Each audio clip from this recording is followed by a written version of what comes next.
Welcome everybody to the MiniMapCast. This is minimap.com.au's weekly games podcast, perhaps your favorite weekly games podcast. My name is Kerry Palmer, and joining me as always is Jeremy Braditich. Hello. Jeremy. Well-traveled Jeremy has arrived. Weathered. No, not weathered. Just tired. Just a little bit tired. You've been in within the space of 1 week. You could pick a point on Sunday, yesterday, and go back exactly 1 week, and from between those two points in time, you're in 3 different states across those 168 hours or whatever it is. Yeah. From one Sunday to another Sunday to another Sunday, I would have been in 3 different states of Australia. Not even one Sunday to another, even just the. Because you were still in Sydney last Sunday. Yeah, but I left before I would have left the following Sunday. But Sunday 1, I was in Melbourne. Sunday 2, I was in Sydney. Sunday 3, I was in Adelaide. That is for sure. Yeah. And that's messed up, man. A bit. Yeah. Yeah, there was a weird feeling of I was describing. So I'd never been to Adelaide before. And I'd it's cool there. Yeah, and I went to Sydney last week, or 2 weeks ago, as I said last week. But I was describing what it feels like to be in Sydney, to be in Adelaide, compared to being in Melbourne, as someone who has lived in Melbourne all of his life and is only getting a little bit more familiar with Sydney now after being there twice in a year, and spending a longer stay there. And then compared to being in Adelaide, which I'd never been to before, because, they're all 3 major Australian cities, and there's a lot of it's funny, going what feels like a great distance and getting there, and there's just more Australians. As someone who doesn't go overseas very much, it's funny to be in a place that feels very similar to home, but everything is just completely different. So are you saying that you're more used to international travel than you are national travel? No. What I'm saying is it's I'm still going to Australia, but getting out of an airport in an area like Adelaide Airport, the area feels like the suburb of Tullamarine. It's right. The same geography, same time of day is what I'm used to. It's the same language, it's the same type of people, all that stuff, right? But it's just definitely nowhere I've been before. Mm-hmm. And so the way I found out how to describe it, and I will take no further questions about the way I'm describing this. When you say, what do you mean? I'm just going to not answer that. Okay. So Melbourne is Melbourne. Sydney is... What do you mean? Sydney is Melbourne, but italicized. And if Melbourne is a sans serif font, Adelaide is serif. And I don't know those off the top of my head. Serif is the little curly bits at the end of a letter, whereas sans serif means no curly bits. Oh, sans. Oh, it's sans is in French, as in sans. Yes, as in not. So Adelaide is serif font. Yes. Adelaide is serif. Melbourne is sans serif. Yeah. Sans serif. Yeah. I would love anyone who is interstate. I don't think that's true. I got my vibe with Adelaide was that it was just a bit less of it, everything. Yeah, but what was there? There was a little bit more it felt like you've been to it was a bit more hoity-toity, was it? No, not even hoity-toity, just like a little bit more you've been to Bendigo, right? There's a little bit of ornate decoration on it's that kind of old city kind of, well, old for Australia. Yeah, a little bit of that. Yeah. Whereas Melbourne doesn't really have that. Melbourne's got its older buildings, but overall it's like a modern... It's a modern city. Metropole city. Whereas Adelaide didn't give me that as much. I think that's fair. Yeah, I mean, I'm most familiar with the CBD of Adelaide, and then when I was there, it was part of band camp 10 years ago. Yeah. And so we bounced from schools and we went to the zoo and stuff like that. But we went to the zoo as well. I know you did, because I think your Tootie, who you were with, posted pictures of otters. I'm like, that was my favorite part of that zoo when we went there 10 years ago. I'm so glad you saw otters. It was so good too because so my weekend was I went to a party on Friday night, knowing that I was going to be on a plane at 6 a.m. the next day. I went to one party Saturday night, and then I get a call from Tootie because we're both going to a different party after that. After we were both at one party, different parties. You said Saturday night. Sorry, you mean Friday night. So yeah, sorry. I get a call from Tootie Friday night while we're both at different parties. Oh, knowing that we were both going to meet at party number 2, and then I was going to go back to his crash. Going to go from there to the airport. Right. I get a call from him, and this party is on the other side of Melbourne to where he's at, and he's like, "It's going to take me an hour and a bit to get there. We're going to be there for less than an hour, and then I'm going to leave, and it's going to take us like 40 minutes to get back to his place." Oh, that's atrocious. He's like, "It's probably not worth it for me to come," and I'm like, "I've got a terrible idea for us. What if we stay up all night?" Wow, and that is a terrible idea. You're right. He goes, "That's a terrible idea." And we think about it for a little bit. He goes like, "Yeah, right. Like let's just fucking do it." And so what, you go to party number 2 and then so we both stay at our individual parties number 1 longer than we expected, to then go to party number 2 and stay way longer than we expected. We probably got back to his at about 2:30 or 3. Oh. He then went to sleep. I stayed up. I was going to say, did you nap? No, I stayed up playing Mario Wonder. And then I had a cold shower, and we left at about 5:45. Got to Melbourne Airport at about 6. Took off at about 7. I'm too old for this story. I'm too old to hear these details. Took off at about 7. Got there at about 7 because that's how time dilation works. Time dilation? Yeah. Like you fucking flew close to a black hole? Yeah. And then our festival started at midday. Our hotel check-in was 2. We didn't super care about a lot of the gigs that were happening until about 4:30 or 5. Like that's all kinds of like local acts and that's great for them. But So it's not why you fly in from Melbourne to go to them. But basically, we couldn't crash until 2. So I was up at this point for like over a day. I'm now suddenly in Adelaide. What do? You go to the zoo. Good call, honestly. Yeah, so we saw some animals. It was really good. They've got pandas there. They got pandas there. They got both pandas and red pandas. What was really funny was because I was so tired and so loopy, but like I had a consistent amount of energy because I timed when I stopped drinking from the previous party. And then I had a ton of water, tanked my hangover on the plane, landed, my hangover had all but gone. Then had coffee after I got on the plane. After I landed. Then had food, then had a juice that was far too healthy for what I was feeling at that point. I thought that moment, but it probably did wonders for my insides. Yeah. It's probably maybe one of the main reasons you made it through the whole day. Yeah. Like there's a lot of decisions that I made that were right to counteract the terrible decision of staying up all night. But what happened is I was pretty tired and getting a little bit loopy. And so I walk up to the front desk of the zoo and she's like, "Hello." I'm like, "Hello, 1 ticket to the zoo, please." And Tootie I thought you were on something. Tootie cracks up laughing to the point that we repeated what I said for the rest of that night. Between that and me repeatedly asking him, "What would you do if there was a bear right next to you right now?" What, at the zoo? Just anywhere. It was good fun. Saw Jamiroquai, saw Nile Rodgers, saw Chic. Holy fuck.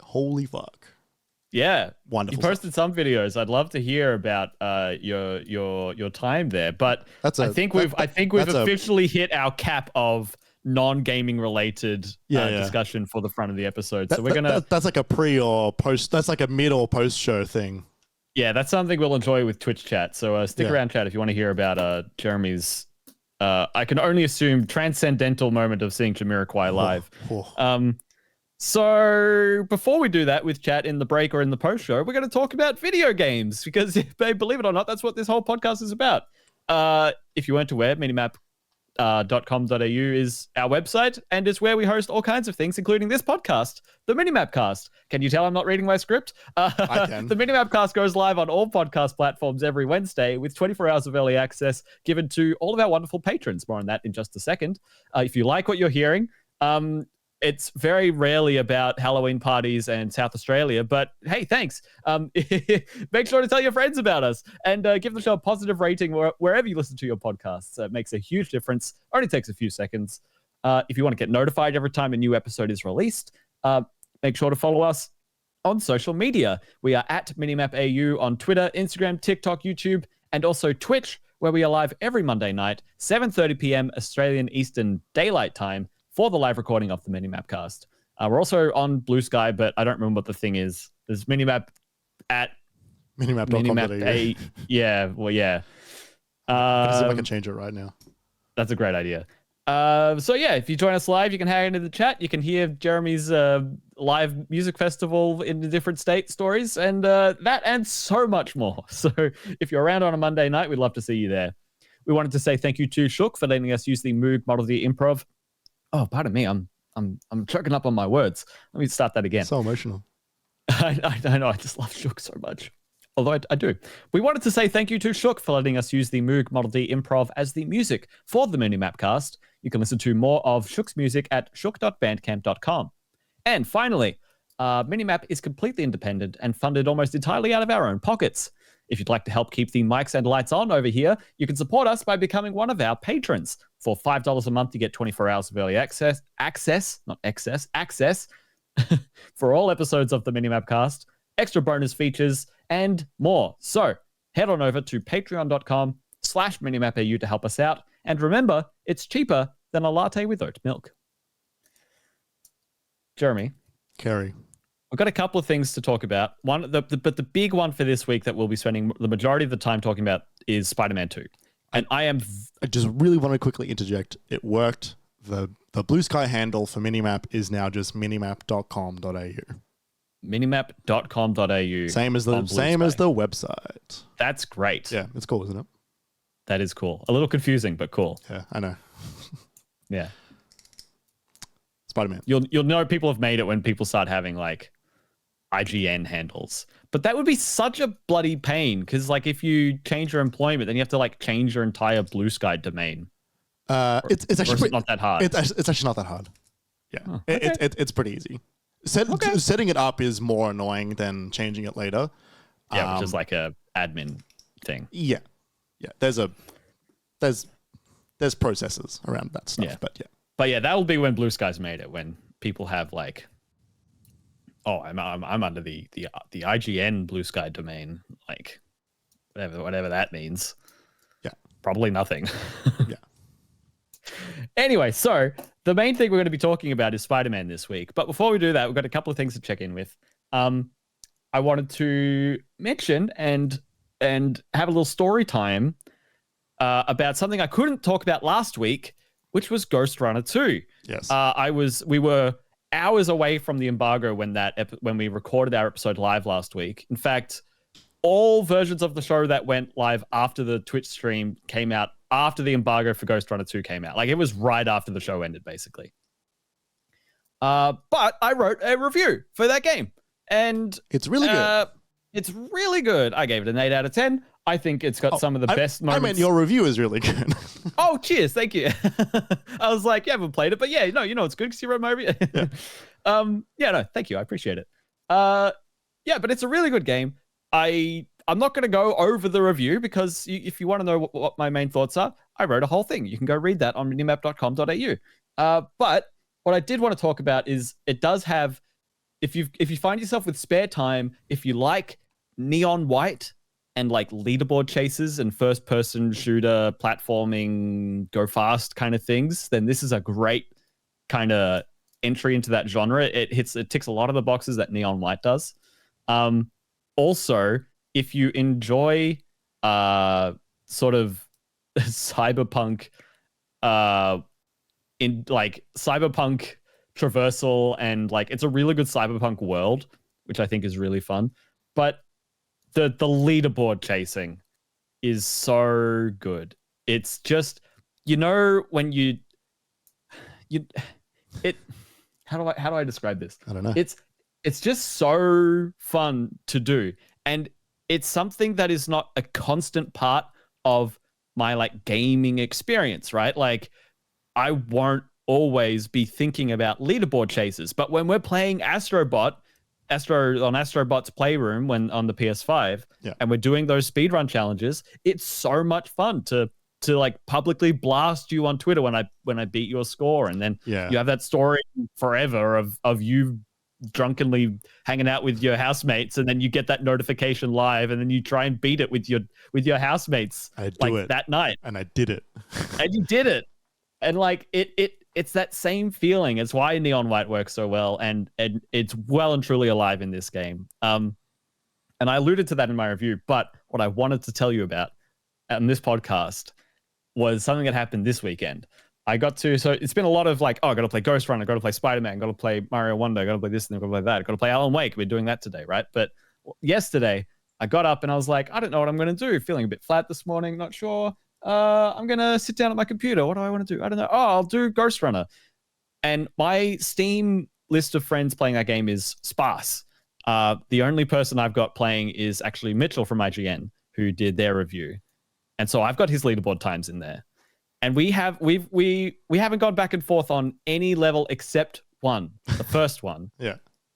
Because he's like, we had a bit of shit talk in one of the chat, like, oh, I see you coming for my scores. I'm like, yeah, watch out. Like, totally. I was like, oh, I'm going to get him.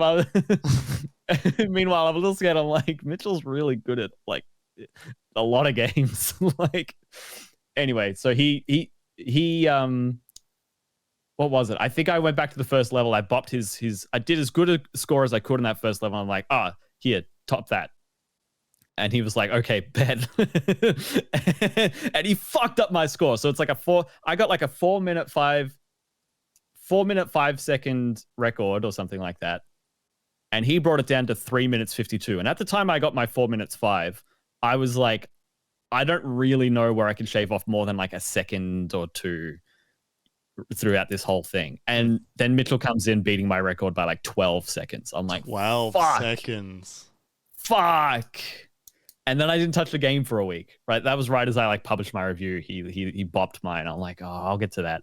So I sat down on my computer yesterday. I'm like, I'm going to beat this record. Jeremy, this is a 4 minute level. Yeah. Not only did I want to beat, because the leaderboards, there are time leaderboards and there are death leaderboards. So it's getting through it with the lowest number of deaths and getting through it with the fastest time. Yeah. And I had it in my head that, I mean, not only is it faster if you don't die, because then you're not going back to checkpoints, but I also had it in my head that I wanted to do this 0 deaths. Yeah. And like the respawns are fast, you know, it's like faster than Celeste. It's really quick. But, you know, every respawn is wasted milliseconds. And so I'm getting back into the groove. I haven't picked up the game in a week, and I'm dying on the first thing. And I'm like, okay, how do I maximize my speed? It's like jump, dash, slide into it, jump again, roll around, jump, dash, slide. And this is the first like 5 seconds. I'm like, I'm maximizing my movement as much as possible. And I'm dying and I'm dying and I'm dying. It takes me like an hour to get to the end of the level. And I'm like, well, that wasn't even faster than my old one. But like, at least I did it once. It took me 3 hours. And I improved the score once, and I got it to within 2 seconds, but I was still 2 seconds over. I'm like, and by the time I get to that final arena, like there's like 10 enemies in the final room. You have to kill them to open a door. And then through that door is like a 20-meter corridor that leads to an elevator. And the end of the level is when you hit the elevator button. That's when the timer stops.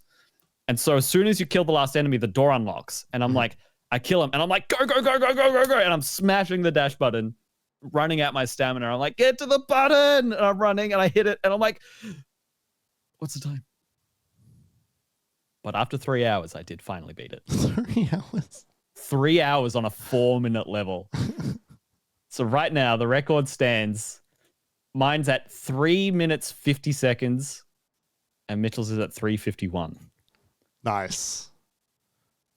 And I'm so scared for if he Yeah, if he comes and takes that one over. You're gonna get like a message at like 4 a.m. on because he's not in Australia on like Friday, and it's gonna be like beaten by 8 seconds or something. Yeah, I know.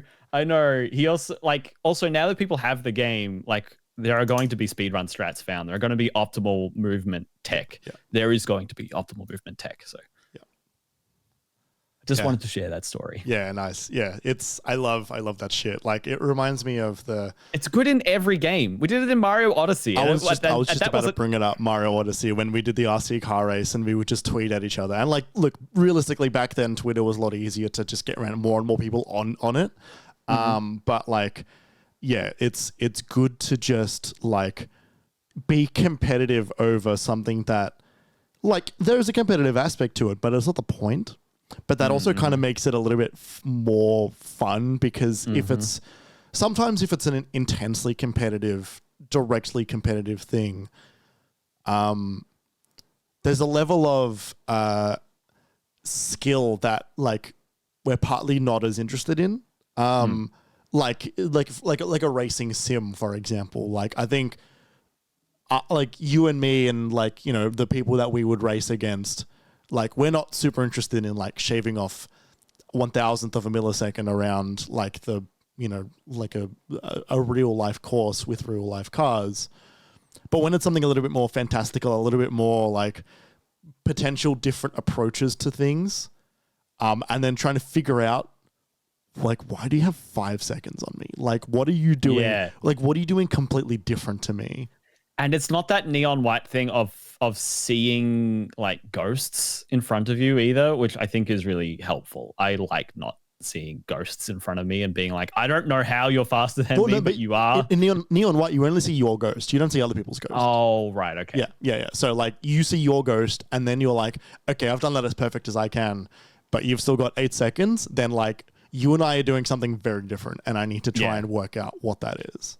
Yeah. So, because then the most amazing thing in the world is, right, it's like sometimes you're like, okay, you've got 4 seconds on me. You're skipping something that I'm not. You then find something that gets you 8 seconds on top of them and like, okay, that wasn't a 4 second skip. That was an 8 second skip that I found, which means that you're not doing something that I'm not doing and I'm doing something that you're not doing. And we don't know what each other's thing is yet, but I can then potentially find an additional force. It's so fucking fun. It's so good. Yeah.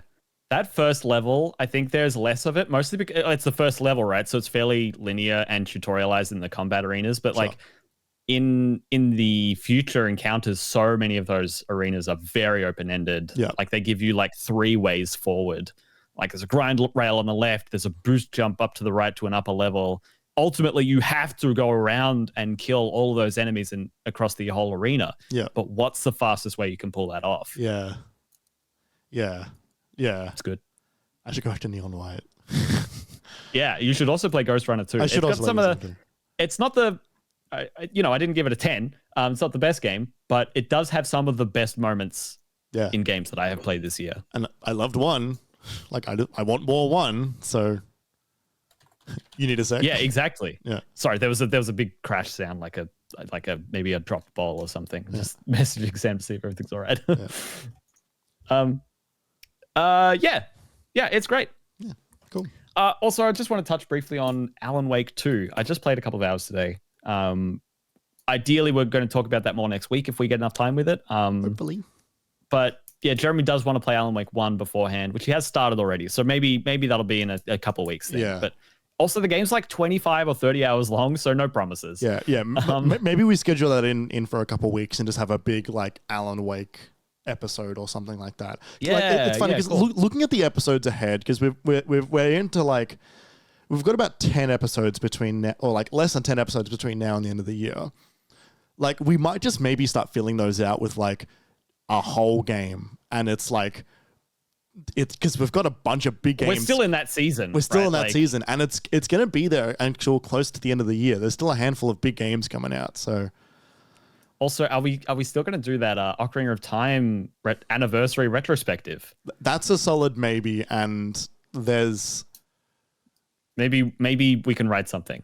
Word on the internet is there might be some things happening around that space soon, based on an actual analyst in Japan who tweeted the words ZR 2023 and then deleted those tweets about 10 minutes later. Yeah. Which was very weird, like really out of character. So like very weird. Yeah, who knows? But those maybe in time for the anniversary we might see that finally. So I've been playing just a little bit of Alan Wake 2 today. It's been getting a lot of buzz since it came out last week. Like a lot of buzz, like a surprising amount of buzz. Like how did they fit another game like this into this year kind of buzz? Yeah. And I've put 2 hours in. It's a slow kind of set of things. It's quite interesting. I was going to say the majority of my time. Spent basically the entirety of my time with Saga, who's the new character in this game, new playable character. You do play as Alan Wake at some point in this game, but I haven't hit it yet. And it's very interesting. It's very fascinating. Very, Alan Wake's whole conceit is that like, the story's happening and you find pages that Alan has wrote about the story as it's happening or before it happens or after it happens. There's so many cool little things with this though. And this is all opening hours kind of stuff. And I'll speak generally, but these pages that you find when you pick them up now, they are very, very definitely these objects, these special objects, very akin to what you would find in Control, where they've got it's the identical like warping effect that they had in Control around those special objects, and it's very clear that is what we're dealing with in this game is stuff around Control. And this is speaking as someone who only played the first like quarter of that game, maybe less. I never really vibed with it that much, but we know it's in the same universe. Objects of power is what it is called in Control. Of power, yes. And it's cool seeing that link in, but it's not ham-fisted. It just is like how it is. Yeah. It's also funny because this is after the events of the first Alan Wake, and the whole there's an area near the lake that's been entirely fenced off for like 12 years since Alan Wake went missing by the Federal Bureau of Control. Yeah. And there are FBC facilities and signs all over the place. And it's not ham-fisted. It's just how it is. Yeah, it's just that universe. And I think it's really it's a really fun layer, honestly, on the whole experience. I'm really enjoying that level of it. Because I know what Control is. I know what the FBC is. And so whether Saga knows it or not, I'm a bit like, oh, I wonder what this thing that is here does or whatever, So that's a fun thing. Saga there's this mechanic called the Mind Place, where you go, and it's where you can like put together clues on like a big board, but it's in Saga's head, right? And she's like, let me meditate it for a second, this imagined space, and then she can put things together, and that's where she keeps her maps. It's on the wall next to the evidence board, and she's got her like case files on people on the desk behind the evidence board, and there's little keepsakes and whatever. And so you do your upgrades. But there's this feature called profiling where they described in the game as like, oh, Saga has experience with profiling people. And so she can try to get into the minds of certain people based on evidence and experiences. And that, like, it's an interesting idea where with the evidence board, you find bits of evidence and then you piece it together to certain things. And it's pretty linear. There's not really much like real deducing you need to do. You can't draw an incorrect conclusion. Yeah, exactly. Which means if you get it wrong, you could just find where it goes. Yeah. Especially because like if you have a clue that's not relevant to a conclusion you haven't drawn, if you have a clue that's relevant to a conclusion you haven't drawn yet, it just says it puts a sticker on it that says later or something like that, or like not now. So you can't even use ones that aren't even relevant to you. Yeah. That's not right. Yeah, it's like Prince of Persia, Sands of Time. When you die in that game, the whole conceit is he's telling the story. Yeah. And you die and he's like, no, that didn't happen. But when you do this profiling thing, it's like, oh, I can get into the minds. And she's like, she sits down at this table and she's like, wow, why was the victim by the lake? She asks herself this question. And then she hears the character talk, and it becomes much more cryptic and much more imagined and quite strange. And usually a bit like antagonistic. Like it seems like these things that are speaking to her are kind of a bit intense. And maybe that plays into the story. Maybe they have fun with it. I don't know. It's just a bare bones mechanic for what it is at the moment. But basically what it is, it's a lot of really simplified reasons for them to just give you a clue, basically. Like she draws these, especially because what these character apparition ghost things that she hears when she asks these questions, what they're saying is so cryptic half the time. And then she's like, oh, they came from the lake because of this. I'm like, what? What the fuck did you, what? Like so many times you sit down and she's like, oh, these people stole something from the crime scene. I'm like, what? What do you mean? Not only does that have nothing to do with what those apparitions just said to you, but there's no way that you as a person who's good at profiling would be able to make that clarification. Like, I'm like, okay. So while they've put all these sort of things together, this profiling mechanic kind of sticks out to me as a sore thumb of like, all right, this is just kind of weird. I hope they play with it soon, because like I'm 2 hours in and I'm already like, this is one layer that like could have been like, you could have just had her say something out loud in real life, and that would have been fine. Yeah, I've heard that as like maybe the thing that doesn't quite gel as much as the rest of the game, because I saw someone compare it to the Mind Palace scenes in Sherlock, the TV show. Oh, yeah, okay. And like those scenes are fucking dumb. Like those scenes are like maybe the worst part of that whole show. I really like that show. Like I think that show is fine, but like I think that those scenes in particular are like, this is like stupid. Like this is the like, he's an idiot if he's doing this is what I mean. And like I've seen that comparison as like a negative. So I maybe don't prepare for it to get like incredible. No, that's the thing. And like it's not offensively bad. No, like, it's fine. No. And it does add to the vibe. Like I said, with those things with the characterizations of those thoughts of those characters in that moment. Like it is interesting. It's just like being able to hear Alan's voice read out the page. Yes. Like it's like it adds, it doesn't subtract. It's just a bit like, what? One of the things that I really like about the Federal Bureau of Control being in Alan Wake now, and like I haven't played the Control DLC, the Alan Wake Control DLC, so I'm not sure where that, like how early that link gets generated, and I'm not sure how Alan actually like links into Control in that DLC yet. But like, are you familiar with the SCP Foundation, Kerry? The SPC. That's where you get your canned peaches. And tin beans. No, SCP. I vaguely remember it, but it's basically like the genre that Control is a part of, right? It's the subject matter that it delves into. Kinda. It's a little bit more specific than that, in the sense that like SCP Foundation is like it's kind of like a collective work, where.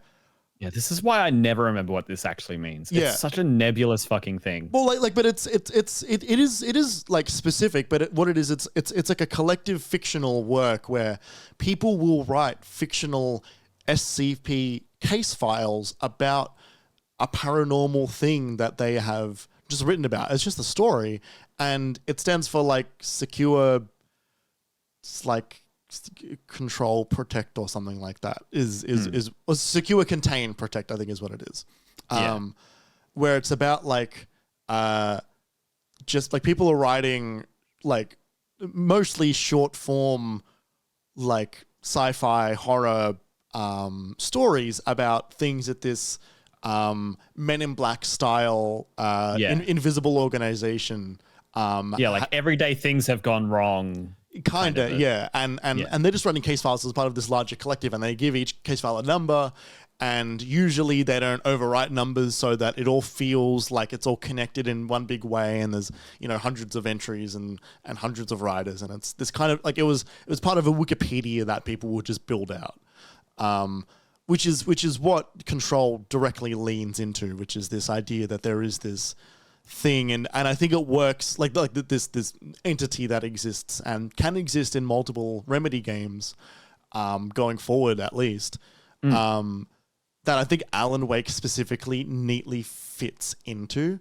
Like, I think that the world of Alan Wake can fit into this world where there's like a lot of fucking weird shit going on that can be, you know, connected through the world, like S.H.I.E.L.D. connected through all the Marvel movies at the beginning, right? Like it's a very easy style of entity to bring a shared narrative together with. And it's very authentic. Totally, yeah. Like for Control being something that came to be after Alan Wake, and for now Control to be a part of the sequel to Alan Wake, it feels fine. Like, it doesn't feel bad. It doesn't feel like a retcon. Totally. You know? Yeah. Like, they're doing a good job. Yeah. Awesome. I'm enjoying the acting. I'm enjoying the visuals. Yeah, nice. I'm enjoying the stylization. I love. Why is it that Remedy are the only people who can use the actor who plays Max Payne? Because I love that guy's voice, and I want to hear it in more things that aren't just Max Payne 1, 2, 3, Control, and now this. Oh, like, I want to hear it more. He's so good. As in the Max Payne 3 voice. Oh, is he not? I guess he's not the one for the first character, but yeah, the Max Payne 3 voice. Right. Yeah. Well, because but like it. You know, like, but yeah, as in, and you know, not talking about Sam Lake. Is that what you mean? No. I'm talking about the voice actor. Right. Okay. Yeah. Now, he is voicing the visual model of Sam Lake in this game. Sam Lake being the creative director of Remedy, and he's like Saga's like boss / sidekick in the start of this game. Yeah, but voiced by the same person who voices Max Payne in Max Payne 3, and also the former head of the Bureau of Control. And also the former face of Max Payne from Max Payne 1 and 2. Yeah. So funny. It's so weird. Yeah. It's cool. I like it. And he seems like in completely good spirits about all of this stuff. Like, it's not like I really like it when artists actually put themselves in their thing. I think it's funny. Like, I loved it when I loved seeing like Alfred Hitchcock cameos in Alfred Hitchcock films, because he was in all of them, and Peter Jackson is in all of the Lord of the Rings movies, for example, just as like tiny bit roles or just background characters. I think that's hilarious. Must really love the Russos in the Avengers then. That was one of the few times where I'm like, man, you don't actually know how to do this properly, huh?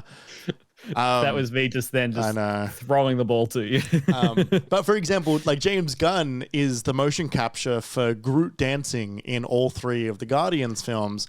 Nice. And that's such like you are that. Like, that is you really in that movie. So yes, like, you know, and I enjoy seeing Kojima in it. I think in a Metal Gear and Death Stranding, I think that's funny. But like, I think Sam like kind of gets it a bit more. Like, he's a bit more like not as like, uppity about it. I mean, I worry that it's like maybe an egotistical thing. Like, just like, you know, you see that and it's like, oh, the head of the studio is a main character in the game. Like, I think like that's I don't know enough about Remedy or Sam Lake to draw my own conclusion before that. I do know that he didn't direct Control. Like, that was one of the few games that he wasn't like in charge of, but he was still in it. And so I can imagine there must be part of the DNA of the studio where they're like, all right, where can we put him? Yeah, totally. And like, he's been there for so long. Like, I think he's been there since the first Max Payne game, and maybe before. And he loves doing the Max Payne face as well, which is good. That like weird scrunched up, like weird fucking face. It's so funny. Yeah. He's he does seem cool. He was on Kind of Funny recently. But yeah, I think so long as it's not just an ego thing, if it is more of a like a studio in-joke thing, like, that's fine. But if it's him being like, you haven't found a way to put me in this game yet, why not? Like, you know, like... Could you imagine? I mean, that's what I have been imagining, so yeah. Yeah, game's cool. It's early days, but like I said in the pre-show, I was like, I just found myself thinking about it. Yeah. Like when we had a down moment, I was like, and like not really that much has even happened in the game, and I'm sitting here like thinking about it. Like, tone. that's cool. Tone and vibes, apparently it gets to like some moments. Yeah. Yeah. I'm sad I never got to the one in Control, but I just don't love that game. I wonder if I did. I wonder if you went back, if you might like it now. I had that thought playing this, like interacting with some of the FPC stuff here. I'm like, what if this game gets me in enough to enjoy more out of Control? Like and then maybe I stopped trying to I stopped trying to read all of the documents you find along the way, because all that stuff is so fucking dry. It's like redacted documents, and like I love all that stuff in other games, but I just don't care that much about the world in Control. To be like, oh, this pencil sharpener went rogue. I'm like, fucking whatever. Well, but were you reading side stuff and like watching some of the in Control? Yeah. Okay. All right. There just nothing stuck out to me. Yeah. I don't know. It just like it was cool. They nailed the vibes they were going for. It does very little for me. Yeah, right. Coupled that with the fact I don't think it's a very good I don't think it feels very good on PlayStation 5. Like I feel like there's a bit of controller latency, if not in the input, then at least in the feedback. Like they went really hard on the PS5 DualSense stuff, but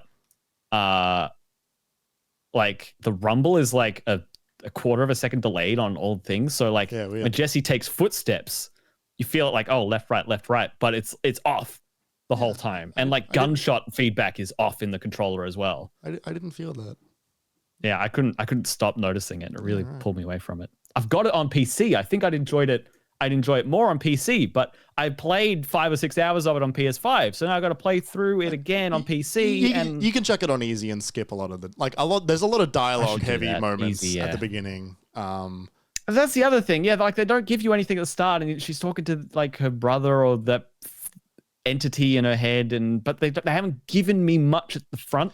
So impatient. Just let it. I'm not even that patient. I'm not even that impatient. You know, like I don't know. Every time we spoke about a new Disney Plus show, whenever it would come out, the first 2 episodes was always, they haven't given me anything yet. And I'm like, it's the first 2 episodes, and then by the end, like it happened like 4 times in a row. It was so funny. I could set my watch by it. Yeah, that was a good. I did have that feeling. Just let it take you for the journey. If I was bored. Well, that's a different thing. Like 5 or 6 hours in, I was not enjoying the journey. Yeah, that's a different issue than it's not giving me the answers. Yeah, like the reason why I brought it up is because like I felt if they gave me more, I wouldn't have been bored. Yeah. The big text is great. It's not enough to get me through the next 40 minutes on its own. Oh, big text can get me through hours of shit. You're not ready for the title screen of this next game. I'll tell you what. I'm so ready. I don't know that you are. Anyway, that's much more than I meant to say about Alan Wake, but expect to hear more in the future. I'm excited to play more, maybe tonight, maybe tomorrow. What we're going to do now, instead of jumping straight into Spider-Man 2, is take a quick break, because somehow that was 45 minutes. So we're going to take a break, and when we're ready, we'll be back. We'll be talking about our fairly-ish comprehensive thoughts on Spider-Man 2. So stick around. Jeremy, have you pressed the button yet? Yeah, I was coming in. I was trying to gauge when you were going to finish the sentence. Fair enough. Hey, everyone, we'll be right back.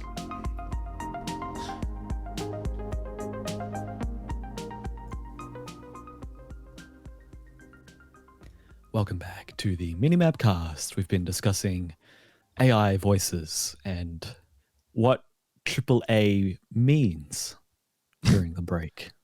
Totally forgot to talk about Jamiroquai. We need to do that in the post show. Yeah. But that's not what we're talking about now. We're here to talk about Spider-Man 2, finally. If you came to this episode looking for the headline of the show and you finally found it halfway through, thank you for making it all the way in. Let's talk about it. I finished the game. Jeremy, you tell me where you're up to. I'd say you're not quite halfway. No, like it doesn't feel like halfway. I'm safely at the end of the first act and getting, like, you know, starting to see where the board is across all where the characters have been positioned, and approaching the second act at high velocity. Yes. And so something I would like to say at the front of this, we will be talking about parts of the story up to the point that Jeremy has experienced. Yeah. Which is... So we'll be talking about characters and symbiotes and plenty of things that are in the marketing material and some things that aren't, which is not many, but some. Yeah, like basically if you're worried about spoilers because you're currently playing the game, if you have not visited the zoo, that is basically like that is roughly where we're talking up to and including. Yeah. It's a zoo, right? It was a zoo. It's like a rundown zoo. Yeah. That Craven's people took over. Yeah. I did forget that you said that. I was like, huh? I'm like, oh no, you're right. Yeah. I couldn't remember if it was a zoo or a lab because it gets turned into a lab basically. But it's a zoo. Yeah. So, and not to say that it's only going to be story stuff, but that will factor into this discussion. Yeah. So I spoke about my feelings on the game from a fairly comprehensive view of it last week. I'd already put in like a couple of dozen hours into the game. Jeremy, how are you feeling with the game after having played more than the first hour now? You're probably like 8 hours in? Yeah, ish. Yeah. I now remember why I stopped playing where I was up to because like I was like, oh, I'm getting kind of tired. And then my game crashed. Which is like, it's only ever happened once. Like, it's the only crash I've had in the game. I had one crash. Yeah. But I was like, oh, like you saved me. Like, I'm going to bed. Yeah, totally. I have very mixed feelings about this game. I think it is overall good. I do think it is overall good. But there's a lot of things I just wish weren't in this fucking video game. And like, I spoke to you about this briefly, like, the other day about, like, the issues that I have with this game are not exclusive to this game. They are things that have been things that have been in and around the AAA space for quite a while, particularly like the big budget AAA, like tentpole release games, stuff that you'll stick on the box of a console, more specifically, kind of stuff, that come around and I don't get it, and I don't think it's good, and I don't know why they keep doing it. And it kind of takes away from the game for you. Yeah, and I've been trying to work through this feeling, because I think that, like, I said this about Starfield, and I think I was quite harsh on Starfield, and I don't disagree with what I said, but I've been trying to work through the idea of. I've been trying to work through the process of what I think about when I think about an entire mechanic or an entire, like, game mode or game thing, play object inside of a game that I think isn't good, doesn't add to anything, and is completely ignorable. Like, do I think that is good or not? And do I think it should be included? There have definitely been times where we've said something like, oh yeah, maybe it didn't need to be in there. At least you don't have to engage with it. And if I ever say something like that, you tend to say something like, then why do it? Or then that could have been time spent on something else. That is definitely something I've heard you say. Yeah, and like I don't necessarily disagree with what I'm saying, but I'm trying to work through what that really means, right? Because I think that I think that's valuable. Yeah, for like, what we do. Yeah, and I'm seeing it a lot, and I'm trying to figure out, like, what are the actual benefits and detractions from stuff like that, because there's a lot of that in this game specifically, which I think it's time I actually start talking about specifics in Spider-Man, for example. My immediate, I have two immediate gripes at the game, and like I will say that, like, overall, I hate Miles Morales. No, I'm not Spider-Man Lotus. Overall, I don't think that it's a real loaded remark I just made. Okay, don't worry. We'll blow right past it. Go on. There's a lot of, like, overall, I think when I play this game, the good definitely outweighs the bad for me. There are two key things that I think I'm really struggling with this game. But overall, I do think it is a good game. I'm like my personal rating, 130, and is sitting at around like 7.5 to 8. Yeah, like cool. it's good. I don't love it. It's not going to be my game of the year. It's not going to be in contention. I'm unfortunately in the position where I'm looking at it going, do I stop, play Alan Wake? Like I'm kind of tossing up not continuing it until next year. Which is not what I was expecting. No, and this is coming from someone who enjoyed Miles Morales as much as I think not generally everyone else did. Yeah, like which is it was probably good. not as much as the first one. Yeah, it was good. I got through it. I had fun. Yeah, and I liked one also a lot. we all liked one a lot here. Yeah. When it came out. Yeah, I think I really want to go back. Our first MiniMap casts were on Spider-Man when it came out, so I want to go back to those this week. I don't think you should do that. I'm happy to do that. Okay, I'll probably just get angry at myself for interrupting everyone all the time. But apologies, I'm interrupting you now. No, it's so fine. It's so fine. The two things that I've got issues with this game is, one, I think that there was a tremendous amount of mini games in this game, a tremendous amount of side stuff that is like so AAA built almost to a budget that I'm not angry at the budget that some of this stuff has, but fuck me, I don't think that this is good almost at all. What do you mean you don't need a section where you're riding a bike? Yeah, I completely forgot about that until I was watching some of Kind of Funny spoiler cast today. I'm like, oh yeah, there's like 3 sections in this game where you ride a bike. Yeah. Not very good. I don't need to repeatedly be Peter Parker shooting hoops. I don't need it. I really don't need it. And part of my issue with that is what I feel like it's doing as someone who is running out of time in the year. Is it's getting in the way of the stuff that I really want to do. I really want to play as Spider-Man. I understand, I have a deep love and understanding of the character, and I do wholeheartedly understand that you need Peter Parker in your Spider-Man thing. I get that. I'm not like, hey, get rid of Peter Parker, let me just be Spider-Man the entire time. That's not what I'm saying. Yeah, or like Miles or... Yeah. But there's a lot of stuff that keeps happening that is I'm so fine with just a walk and talk section where we're going through story beats, we're going back and forth, make it a bit more directed, play with the camera a bit, have, some really fascinating character dynamics and moments where whoever you are, you're not in the suit, you're doing your stuff at home, going through Aunt May's things in a lab, talking to your best bud, all that stuff. But I don't need that to be hyper engaging gameplay moments. I don't need some dumb AR flying through the air shooting digital bees mini game.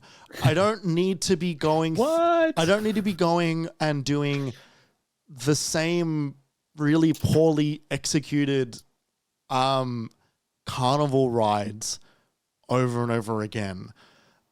Give me the interesting story, the fascinating dynamics between these characters and takes that we haven't seen before on these characters in ways that is not a hyper engaging gameplay moment because you think I'm a moron who's going to turn it off because I want to go play something else. I need you to give it to me in a way that treats me kind of like an adult who can just take it for what it is. Yeah, it's tricky because you're right. We did speak about this earlier in the week, and I know that Insomniac copped some flack for their last games with their Miles and MJ sections in Spider-Man 1 being too passive, as taking too long, not enough to do, get me back in the suit, why am I doing this? And so I could see them actively steering through that critique and being influenced by it. And that's not a problem. Totally. That's feedback, whatever. And it has left us in this weird situation, right? Where perhaps we weren't bothered by that, but now we would prefer that older stuff that other people were also vocal about not enjoying. And maybe they would enjoy this more, but enjoyed the previous one less. But when you think about like going to the full like top tier version of this style of thing, right? The downtime moments in The Last of Us, in Uncharted, any of them, right? Yep. The conversation that they are having when Nate and Elena first catch up in Uncharted 4, the conversation that Dina and Ellie have almost any point in the entirety of Last of Us 2. Like the dialogue and the performances are, and the camera work a lot of the time is like tremendous.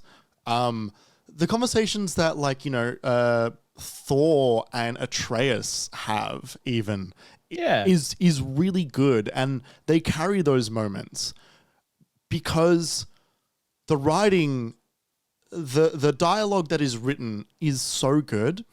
And I think it kind of sucks in Spider-Man. Oh. I think that one of the... I definitely don't agree, but please continue. I have been struggling to engage with anybody actually speaking in this game basically since it started. And I'm like, I think the overall plot is quite interesting. I'm enjoying the symbiote stuff. The Venom stuff is okay. It's not hitting for me yet, and I'll get to that a little bit later.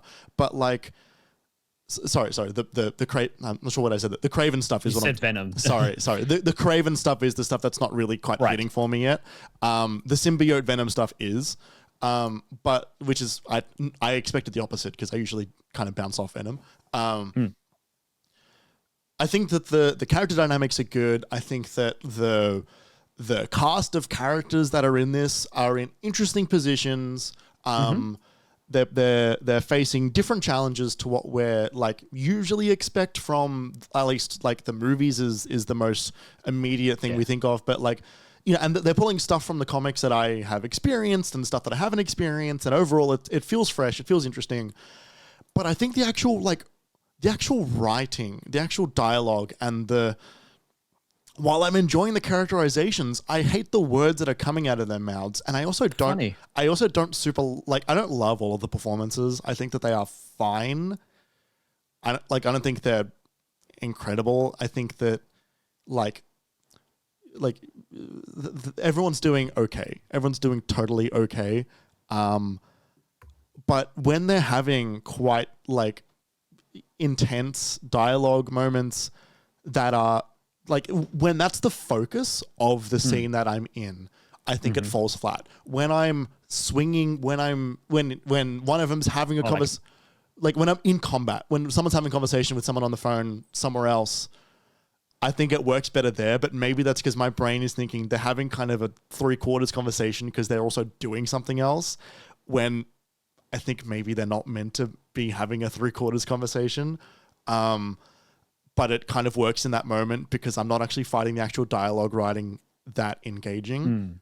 Yeah. Which is not what I expected from the game. I don't remember that from the first one. I don't remember that from Miles Morales, the video game. I would love to quickly jump in here. Yeah, go for it. So yesterday I bought Alan Wake 2, but then I had to install, right? And so I'm sitting there. I'm like, what do? I beat Spider-Man 2. Oh, I don't want to play Armored Core. It's a bit intense. I don't want to do that. I reinstalled Spider-Man Remastered like months ago. I know it's sitting here. Yeah. And so I booted it up, and I found the like a save file that wasn't complete. It was like just like an hour through the game. So past all the intro stuff. Sure. Or some of the intro stuff. Yeah. And I played it for like 2 or 3 hours. Like I couldn't stop myself, even though it was a simpler version of Spider-Man 2. Yeah. It didn't feel as good in the combat. It felt different in the swinging. It was less visually interesting. But there was a definitive difference in vibe. Right. For example, there is a lot of time spent, especially in those opening acts, of really quippy Spider-Man, and it's funny, and I don't think you get a lot of that in Spider-Man 2. You get you get a very interesting scene. I saw the scene where Norman Osborn pulls the funding for Otto Octavius's lab, and you get that moment when Norman, comes in and he's talking to Peter as like, oh, you could have a really interesting future at Oscorp. You should send us a letter, and then and Otto will say something, and he'll turn to him and be like, this is not your first safety violation here. And there are things that you agreed to for this. He's like, you're welcome to continue your research, just in the right circumstances. Completely two-faced. Yeah. You know, like complete sack of shit. And Otto's rage, but he hasn't lost it, so he's quite polite in that moment. But he's also built on that is all there. Yeah. And so I think this is an interesting thing you pulled up on, because I don't know, there are some scenes, especially later on, that I remember for their writing and character moments. But the first bit of the game, yeah, maybe not so much. Maybe I don't really remember too many of the scenes. None of them really stand out to me. So I think that's a valid criticism. It was not offensive to me. I wasn't taken out of the game, but I guess I wasn't really super pulled in either. Yeah, like it's not pushing me away, but it's making me see those seams, and it's making me feel like frustrated, like not frustrated, like I'm feeling friction when I'm getting to those moments where you're not in the suit, and then you get given like a crappy mini game, and then I get more of this dialogue that I'm not engaging with, and it kind of just goes on for a while, and then I get back in the suit, and it's kind of like a bit of a relief, like, oh, fucking finally. And I'm not one to get antsy often when it comes to stuff like this. Like, I enjoy slow shit. Like, I love, I almost went to see a fucking 5-hour movie a couple of weeks ago, right? That was fucking hell. Let me give you 10 seconds to pitch this 5-hour movie to you, Kerry. It is a 70s experimental film which doesn't have any original scenes and is only cut up from dialogue of other material like advertising and news reports and other film and TV show, called The Movie Orgy, and it goes for 5 hours. And I almost went to see it. God. I would have gone to see it if I wasn't moving house to the next day. Yeah, that's a fascinating artistic endeavor. And on top of all of that, everyone who's seen it says it's not that good, which made me want to see it almost even more. Like, I don't mind that. Like, I'm happy to. They really went for something. They really did. I'm happy to sit through long slog dialogue for payoff. Like a payoff. Yeah. Like, I'm not getting any payoff right now, and I know I'm a third of the way through, but it's not just about payoff in the overall, right? You need a payoff to scenes, and I'm not getting that. Like during scenes, during conversations. Yeah. I'm not even talking about resolutions, just like a thing to make me consider the scene that I've just watched or partaken in. I've had, unfortunately, very few of those. So I will say that in terms of mini games and setup, you like you said, you're rapidly heading into the second act. You're right. The game picks up exactly from where you are. Yeah. And it basically doesn't stop from there. So, keep that in mind. Like you said, they do spend a lot of time setting the board at the start of this game. Yeah. They just do. It's very obvious, right? And it's not a thing that they're hiding. Like, they have to set up everything. And it's fine. It's not, but it does mean that you are in a slower act. And I guess it does also mean that they probably looked at all of this, the board setting in their, when they were storyboarding the game or whatever it is you do when you make a game like this, and thinking like, man, there's a lot of not playing that we have here. How are we going to keep players engaged? Maybe it's a direct response to that. Because, there's a few times where you throw hoops at the start of the game, and I don't think it happens after the carnival. Yeah. So they probably just built, they were like, we need a few systems to get you through the opening is probably what happened there. Yeah. And they're like, oh, and maybe we can throw it into a couple of the side missions as well, which happens. You ride a bike once or twice more. But yeah, it is an interesting thing that happens there with that. How else are you finding the game? I think that my final main actually, let me save that thought and quickly just right hand turn into another thought. I think the combat is good. I think that the addition of the parry mechanic I really like. I think that makes everything feel a bit like I have to consider a lot more in the combat, and it doesn't it's not like an entire new level and system that I have to learn, but it's one more thing, but it's a fun thing. It's a different thing. And it also means that you're not stuck to just jumping or dodging out of the way. Exactly. And on top of that is I can parry a lot more than what the game forces you to, which is an engaging mechanic to use without it being a thing that you need to use to win. Which is really fun. I think it's really good. I'm really enjoying the parry mechanic. I'm enjoying more of the like the quick select abilities that you get and sort of choosing those. I think that's a lot more engaging than what we had in the previous games. Yeah, I like that you don't have like 8 gadgets. Yeah. Because it got to the point when I was doing like a hard playthrough in the first game where it was like start a fight, it's hard, use all your gadgets. Yeah. And it was like start a fight, bomb them, webline them, like impact web them, drone, this, that, and then start punching. And it's like you're not Batman. Like you're not like like Spider-Man is not a technology first character. Like it's the wits and the spidey sense and the webs and the strength and the punches. But like the ability that it's like I'm glad they've moved away from the Arkham formula, which I was worried they were going to get stuck in. Something that I think they have fallen into, which is an Arkham thing, which is I don't enjoy how much everything is still kind of tech focused. This world, everything is all about tech. Every single thing is about tech. Every villain, every character, every company. It's very Iron Man. And I think the MCU has fallen into that as well, unfortunately. And I think part of maybe there's some frustration here is the overall frustration perhaps that one might feel with Marvel at the moment. Some of that does bleed into this, and you can't separate that, right? Like Marvel is too big now that you can't separate Marvel movies from Marvel games and Marvel TV shows. One, because they don't want you to, and two, because they blur those lines more and more every day. You know, they put all the Marvel suits are in, all the movie suits are in here, and you know the Spider-Man game character is in the animated movies, right? It's all linked. But like as a cultural property, like they feed off of each other. So when you feel frustrated at something that happens in one version of it and also happens in the other one, it gets compounded. And I am feeling frustration for everything at the moment being all about tech all the time. Like even Craven is about tech. And he's got... I was going to suggest that maybe he wasn't, but then I thought about some things and I'm like, oh no, you're right.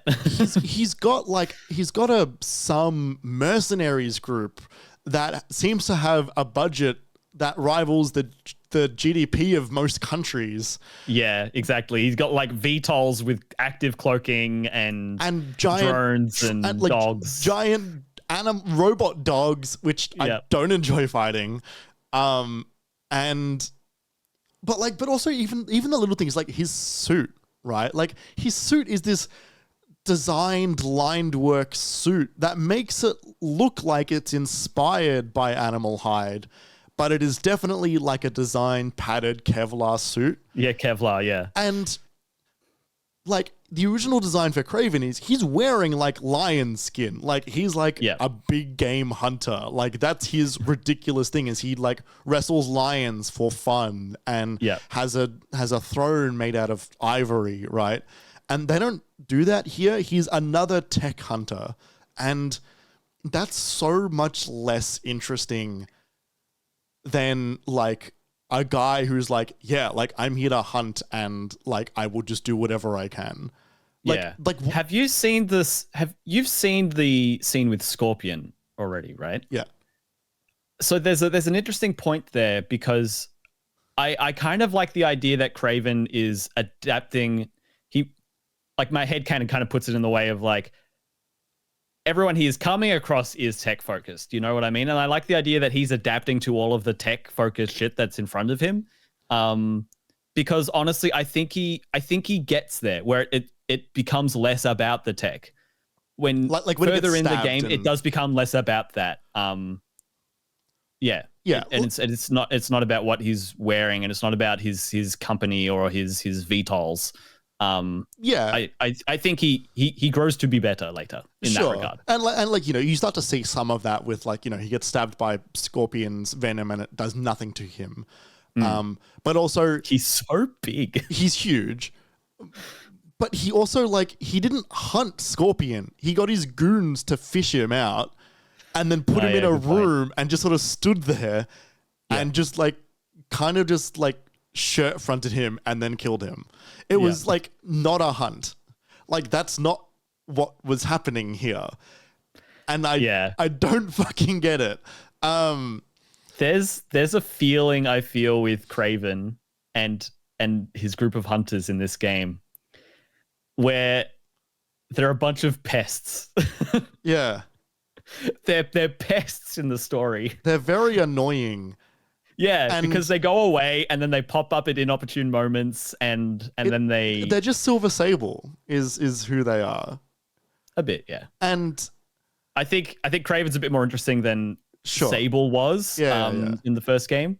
But in terms of their role in the story and in the world, I think that's fairly accurate. Because it's a shame that they occupy such a similar space where they're they're the alternative to they're the mercenary army in the city. They're just evil mercs. And it would be so much, imagine if Craven was just a fucking guy. Right. One guy. Yeah, he's just there and he's suddenly in the middle of New York. It's a fucking city. He's overstimulated with a million things and he's still tracking all the villains down. Mm-hmm. And he's getting there before everyone. And, maybe he uses mercs to escape, but he doesn't need a militia to hide under the New York bridge. Yeah. Or whatever. It's really weird. And it's this ongoing thing that and it's in the movies as well and stuff where everybody's advantages is always tech and it's never just skill. Because Rhino, for example, it for a long time was not a man in a tech suit. It was a guy in a rhinoceros suit who had the ability to not stop run. And look, that's dumb and 50s comic books. Yeah. But also when everybody's suddenly in a mech suit, that feels fresh because suddenly he's not just another guy in a robot suit.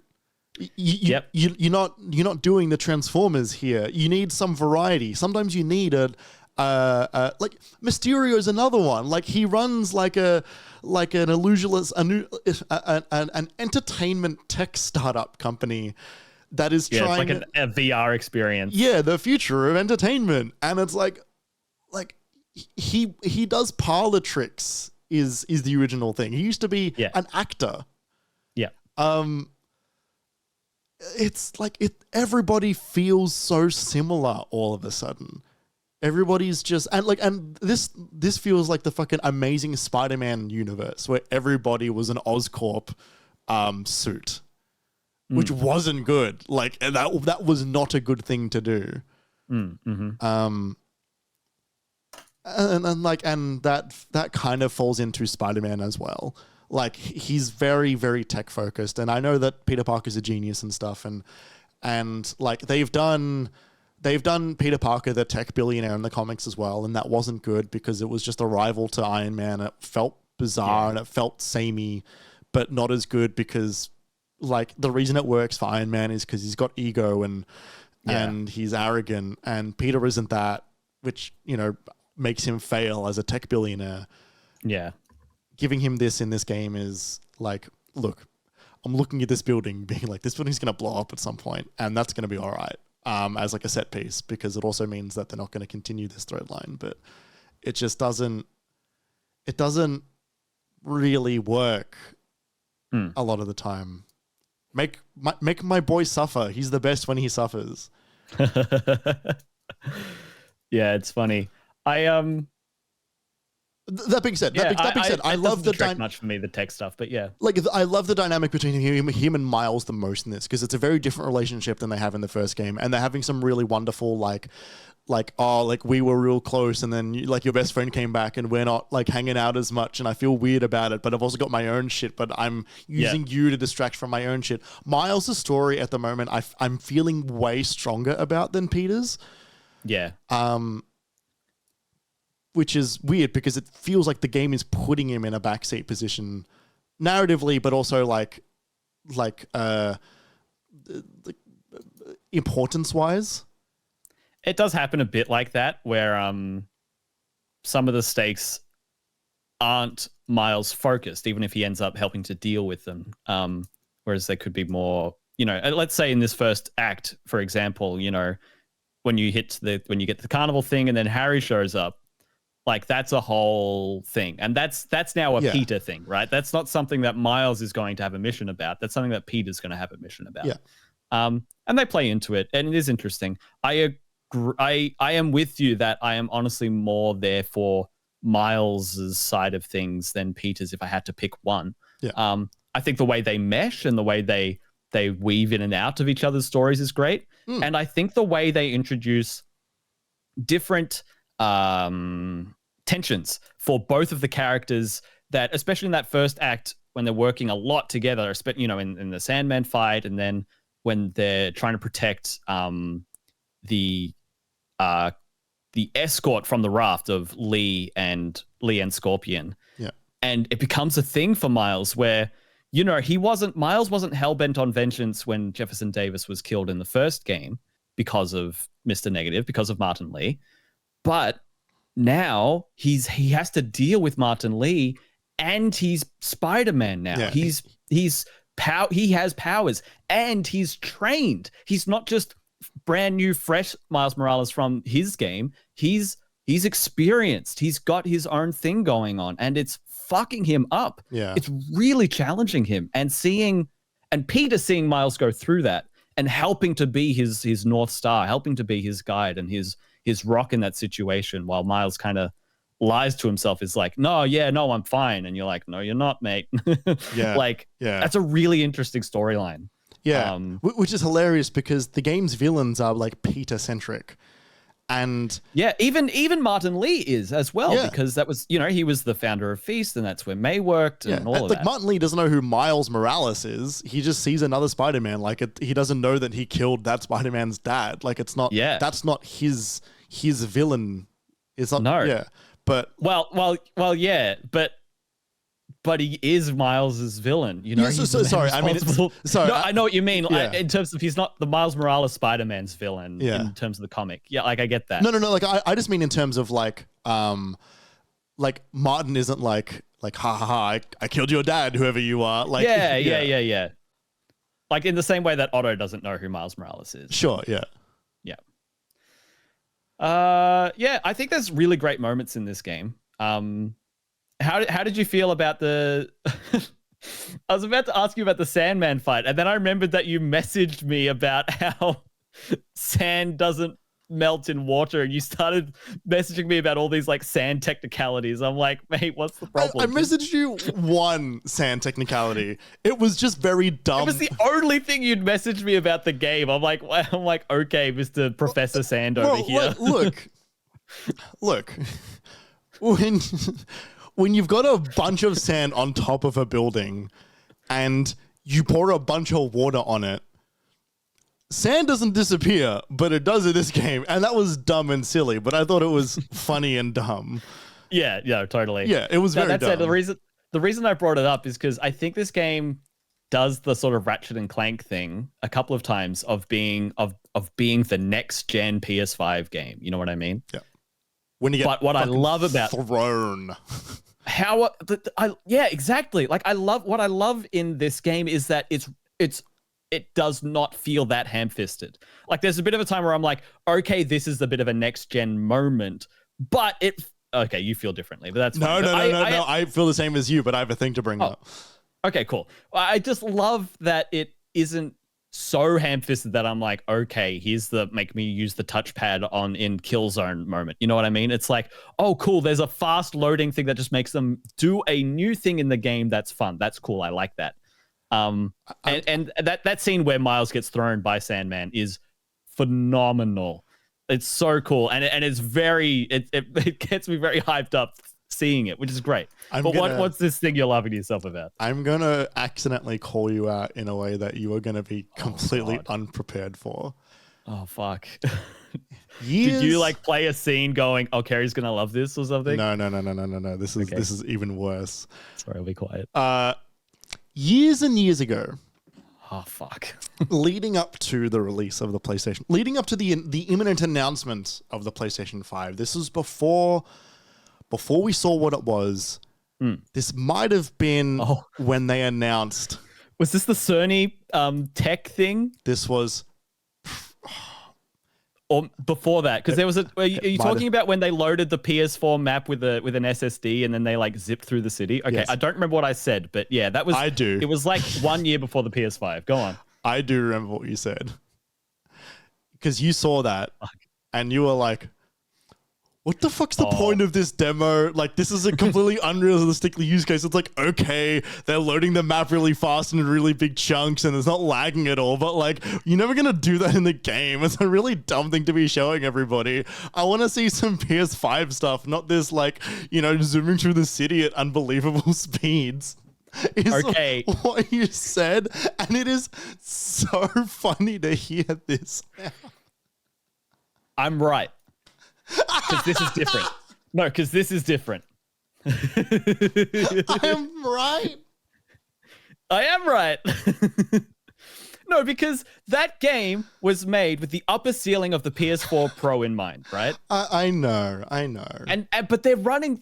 This game does all of that at 4K with crashing through buildings and seeing the interior of an office and glass shatter effects and high quality fire truck assets being thrown at you that are interacted with. Like, it is different. And on top of that, like the people who like, especially at Insomniac, but like game developers, when you have a scene where you get thrown by Sandman through the city, they know exactly what you're going to see and they know exactly what to unload, right? Exactly. And this tech demo that we saw was just swinging through at speeds, right? It wasn't like at like 500% speed. Yeah, and like there wasn't like we're gonna hide and show you because we know where you're gonna go. This was just like, what would happen if we just throw a ton of hardware at it? Yeah. Still very funny. Daddy, you're right. You're absolutely correct. That is very funny. I love that you remembered that, because some part of my brain thought of that in the back of my mind of that demo, but very like latently, very subconsciously. So, a much more like one-to-one counterpart of what you were talking about, for me at least, was the Black Cat mission. Absolutely. Where she's got the wand of Watum and is creating portals inside of New York, and you're swinging through them. A very fun way to engage with Doctor Strange without bringing in Doctor Strange. Yeah.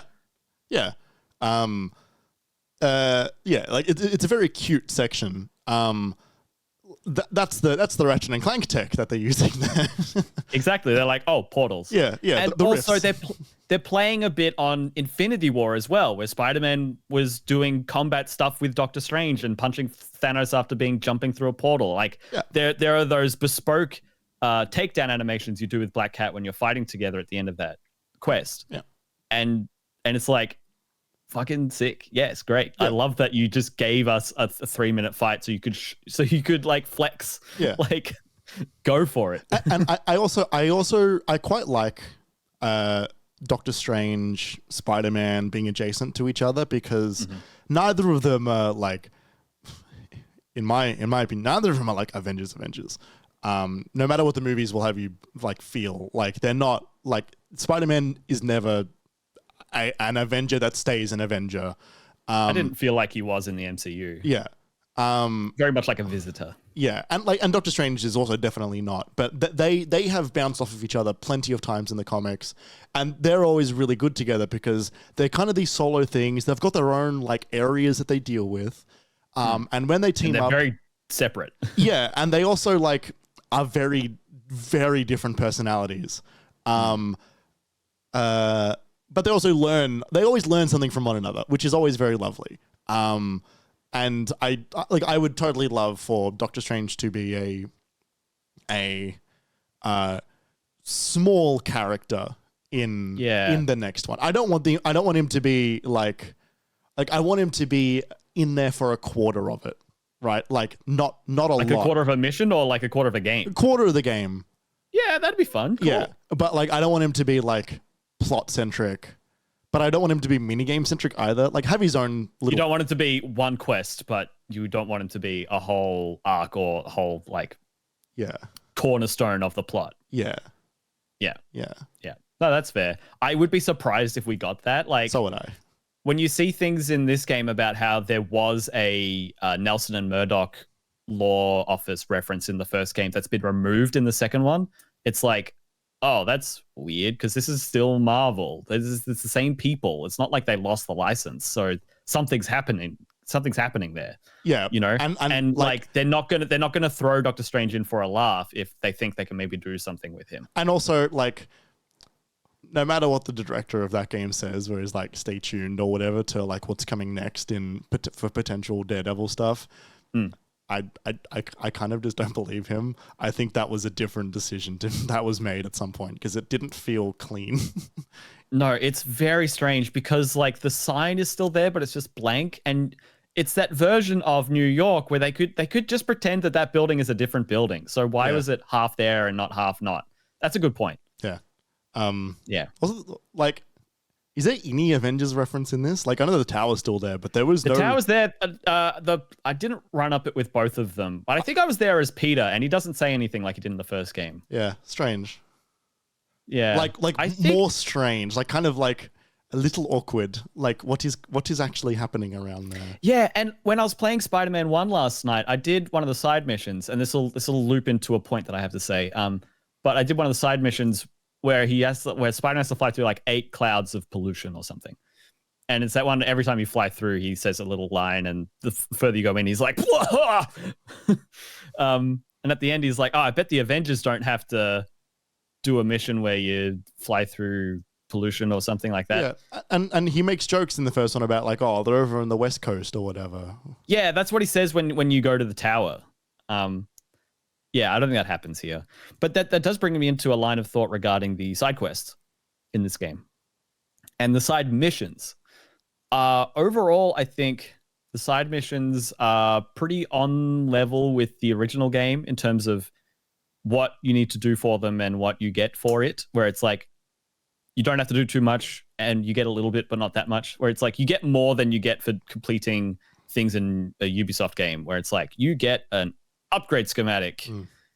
Or you get a little quippy line of dialogue when you find a certain spider bot, right? Yeah. And that's fun. That's more than most games give you for side objectives. I think for some people it's not enough. I've definitely seen that critique already, that people say, oh, this stuff needs a rework. How do you feel about like the side mission, like the side objectives, like the Sandman crystals and the spider bots and the Mysteriums? I'm a bit more interested in Sandman's story, so I'm doing those. I'm not doing Mysterio's thing at all. I'm not doing almost anything else aside from the spider bots, and that's because they're little and cute, and they're kind of everywhere, right? Yeah, and they're also like they're kind of fun to like. How do I traverse up there? They take like a minute, like maximum of like. All right, well, I get usually it's like 20 seconds. Yeah, it's usually like, hey, I can get it, or usually like, all right, where's the next tallest building? Like that one just wasn't high enough. And I'm enjoying the photography ones. I think that's fun because they give you some fun, sweet dialogue from Robbie Robertson. Robbie Robertson, which I quite like that. I find it weird, and I don't have a solution to this, so this might just be like the best way to do it, but I find it weird that you can do any side mission from any character. You can't. But I could do photography as Miles. There are some that you can do as both characters. There are some that you can't. Okay. So you can't do a Mysterium as Peter. Okay, but I can do a Prowler thing as Peter. Nope. And No, when you get there, it says switch to Miles. Oh, okay. Because I saw it on the map and I was like, that's really weird. You can go there and then it says, you need to swap Spider-Man. Press square to swap Spider-Man right now. Okay, right. And then you swap Spider-Man. Right. But I could take photos as Miles. Yeah, that was weird because then you still hear the thing from Robbie. I don't know what that was about. Yeah. Am I just like Am I just sending it via Peter's email, I guess? Yeah, like is Peter like, hey, let me know if you get any shots, and then that was weird. Also, it's fine. Yeah, like it's fine. It's also a very unique problem to having two heroes in a game. I know. Like, yeah. Also, they pull that off well in this game. They do a good job balancing it. Peter Parker, for the most part. Peter Parker's the worst photographer in the entire fucking city. He takes some terrible fucking photos. It's like, oh yeah, this is great. It's like, oh man, that's not a good photo.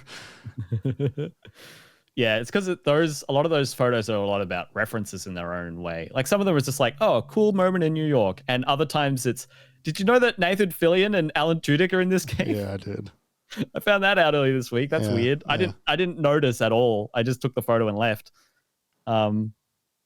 Yeah, and Kind of Funny's in the game as well. Yeah. So some of those are just like Easter egg moments. Yeah. Yeah. Yeah, but I think that the side quests, the Friendly Neighborhood Spider-Man app quests that are the Spider-Man logo, that have like characters involved, for the most part, some of them are a little bit like a strange mini game that like could have been better. But for the most part, I think all of the stories that they've told in those moments, I've really, really enjoyed. Okay. There's an excellent one with Haley, who's Miles' friend who is deaf. There's a great one where you have to find this runaway hunter hound robot. There's a lot of really, really good stuff in there that I was thinking back through them today, and I was like, you know what? Actually, those quests, they did good things. Okay. For the most part. Like, so maybe it was like just a combat thing, but I liked what they did with the story, or I liked what they did with the characters there for all of them. And yeah, for me, I find the side objectives, they give you enough flavor in each of them that I was happily pulled through. It's interesting because there's less of those checklist things to do in this game than there was in the first. You know, you start the first game and they're like, oh, you can find backpacks. There's 40. Go get them. Yeah, and then they're like, oh, you can take photos of landmarks. There's 55. Go get them. And the backpacks is, you know, that same thing. Like, you find something, and then when you open it up, he gives you a tidbit about like, oh, these electrician's gloves helped me fight Electro for the first time. Like that's cool. But the landmarks that you take photos of in that game, yeah, it's like nothing to them. It's like it's a cute remark, and then not even in the first game. I remember some having remarks. I wasn't getting any. Like, a lot of the time it was like, woo, that's a great picture of New York. It's like, what? Even taking pictures of like the Wakandan embassy and Doctor Strange's house. He didn't say anything yesterday. I did both of those. I remember things about that. Okay. And they were tiny, right? It was like, you know, like yeah, what a strange building or something like that. And it's like, oh, okay. But like, it was enough. And I'm like, yeah, all right. The other thing is, though, like, most of the time I'm just taking pictures of like, there's like New York architecture or like a fountain or something. And like, it's like, okay. And there's like 50 of them. Yeah. So while there's less to do in this game in that regard, it's actually probably better because more of it is higher quality. Yeah. So yeah, it's a hard line to walk. And I think they probably chose rightly. Yeah. I think it's better in this to make it about the culture and the vibe of the city as opposed to just like buildings. Yeah, totally. I have, I guess, one final question. I can't believe it's taken me this long to ask you. In the lead up to this game, you were hesitant, you were cautious, you were what's the word? You were nervous that you weren't going to like some parts. How do you feel about going to Queens and Brooklyn, across the bridges, across the water? And how do you feel about the web wings and the wind tunnels? Because you looked at all of those things in the pre-release footage and gameplay, and you weren't super excited about those. You were worried that they were going to be problems for you. Yeah. How do you find them? The wings are less intrusive than I expected them to be, which I think is good. They're definitely like just an option. Yeah, and like they're not so much faster than I'm always using them. And it is fun like turning them on for just a little bit and then turning them off and going into a swing and all that stuff. Like the how quick they are is good, and I'm not locked into it. Mm-hmm. I don't like the wind tunnels almost at all. Hmm. I think that they don't feel real. They don't feel like I don't get them at all. Like it doesn't make any sense to me. I understand that there are wind tunnels in between buildings. I get that, but like they are so they're also two-way wind tunnels. And they're so designed, and they're so specifically there to solve an issue, which is allowing you to get through the city faster, and like allow you to use the web wings more if you like them more. Yeah, and that's fine, but like I don't need them. Just like let me take my time. Like it's fine. You've made a good city. You've made a good traversal option. If I want to get there faster, I'll fucking fast travel. Like I don't need this intense feedback of like, let's make sure that you feel like you're getting there fast enough before you turn off the game because you might not be injured. Like it's okay. Like trust your systems to allow me to get there. Like across the islands, like it's a bit better there because there's literally nothing there.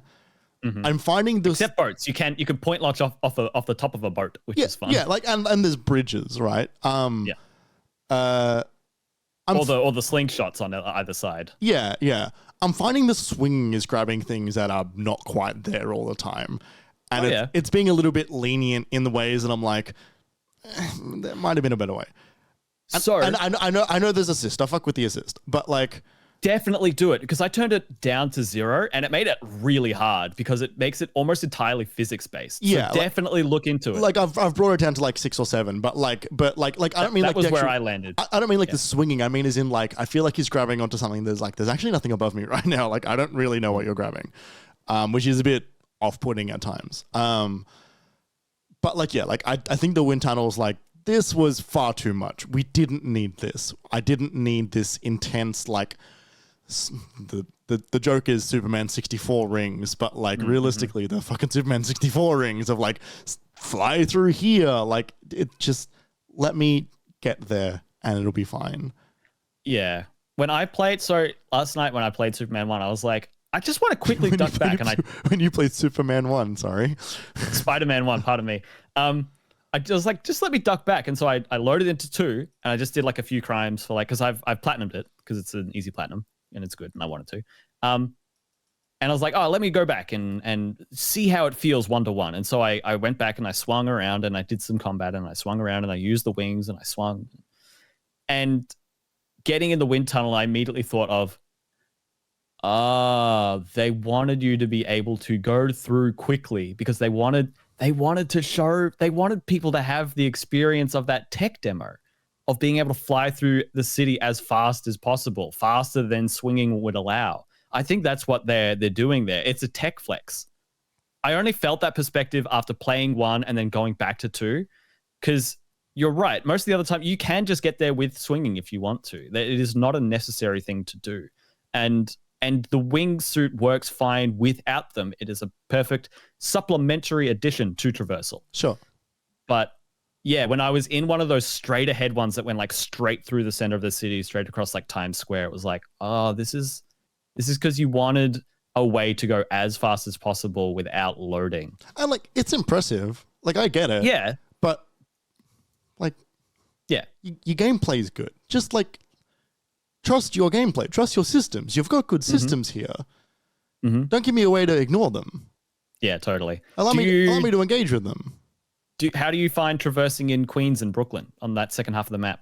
Because you were also worried about that. You were like, oh, it's going to be flat and whatever. No, it wasn't that it was going to be flat. It was like, I was just worried that like they were going too big that like I don't need to...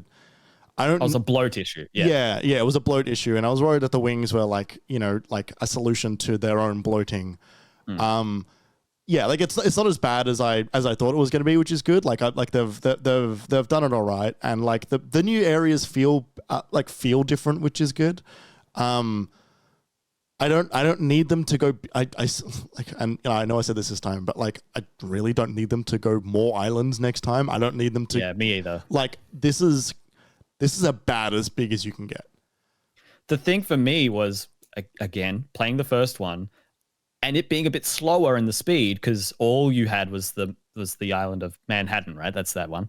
The city of New York, and swinging through there, it was like, oh, actually, because they only had this much space and they had so many of those collectibles, I actually got to know the island of Manhattan quite well in the first game in a way that I didn't get to know the different parts of the city that well in number 2, because you breeze through things so quickly because the collectibles are more spread out because there's more area because you're in that second zone. And so it's more like you get an idea for like, I feel like I get vibes from like quadrants of the map rather than like specific buildings even or intersections, which I did get a feel for in the first game. So with that in mind, I agree. I wouldn't want it any bigger. I want to be able to get to know the areas that we're in because these games, these Spider-Man games, they're New York stories.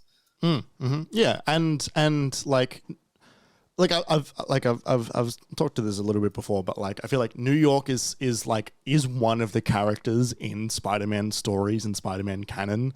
It's one of the reasons I love the feeling and the vibe of the Raimi films is because New York feels like Gotham in those like 80s Batman movies. It's like this impossibly large like thing that everybody is navigating and everybody in these films is intimately familiar with, that it becomes part of the set. You find that you see that in like Mary Jane's like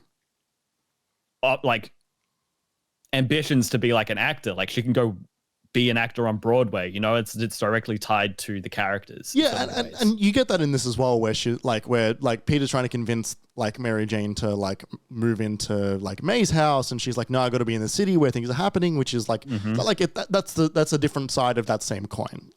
Yep. And you know, Peter going to Midtown High and all that stuff. But it's like I feel like I don't super know Queens that well. Like I'm not getting a lot of immediate character out of like some of the additional areas in this game. And yeah, part of it is like it's bigger, so I'm not spending as much time in any specific place because it's sending me like everywhere because there's more room to play. But because I'm getting everywhere, I'm not staying anywhere. Which is like that just happens, right? You know, like I can draw you a map of every planet in Outer Wilds, but I wouldn't be able to tell you almost anything in like Fallout 3, right? Because it's just a much bigger game. And I'd honestly, I would be preferring to have these gripes than to be stuck on Manhattan in that one play space again for the third game. You know what I mean? I'm glad there was something else here. Yeah, like I think that this is the most New York I think you can put, short of like, you know, maybe doing some of the like the train stations and stuff. I know that they did some of that in the DLC for the first game, but like including some of the metro tunnel perhaps, and like perhaps some more interiors, like maybe some sports stadiums or something. But like, yeah, I don't know how much more you could really do. Is the third game like the futuristic version of the city? Like what? Like where does the third game go? Do you reckon? As someone who has finished the game, I think it'll be a similar situation to this. It'll be 1 or 2 years later, and we will pick up with certain threads. You know that. Much like at the end of the first game, the end of the second game leaves you in a very specific place. Yeah. Much like when we finished the first game, it's like, oh my God, Harry's sick. He's got the symbiote. Oh my God, we're doing the symbiote. Like that's what we knew was going to happen in this game, and it happens. I've seen some YouTube thumbnails. Right, exactly. So there's stuff that's going on. I saw some YouTube thumbnails as well. There's a lot of heavily edited stuff. Like I saw some headlines for things like, oh, that doesn't happen. Yeah. So like, I saw like I saw Tom Hardy Venom in one of those, and I was like, yeah, okay, yeah, all right. Yeah, okay. Yep. So it's we're definitely it's going to be, I think, a continuation and something of a full stop for a trilogy on this game, with Miles being an aberration along the way, an addendum, a 0.5. Because it definitely feels like this is part two to Spider-Man's Part 1. And while this is the third Spider-Man game, because we had Miles Morales, it's an addition. It is not part of the main trajectory. Yeah. So, you know, and that's a shame in and of its own way, because of like, maybe it would have been better if they treated it more like that, but it came out for, you know, whatever. But I am enjoying that Miles gets to be as full of a character as he is in this game because he got his own game. I think it is a plus overall. And I am excited with where they leave things at the end of this game. Okay. You know, I'm excited to talk about it with and so much more when you get to all the bits in the game that you haven't played yet. And the ending as well. Yeah. But yeah, it is not a they're not leaving the game in a situation too dissimilar to how they left the first. Okay. All right. Quick final thought.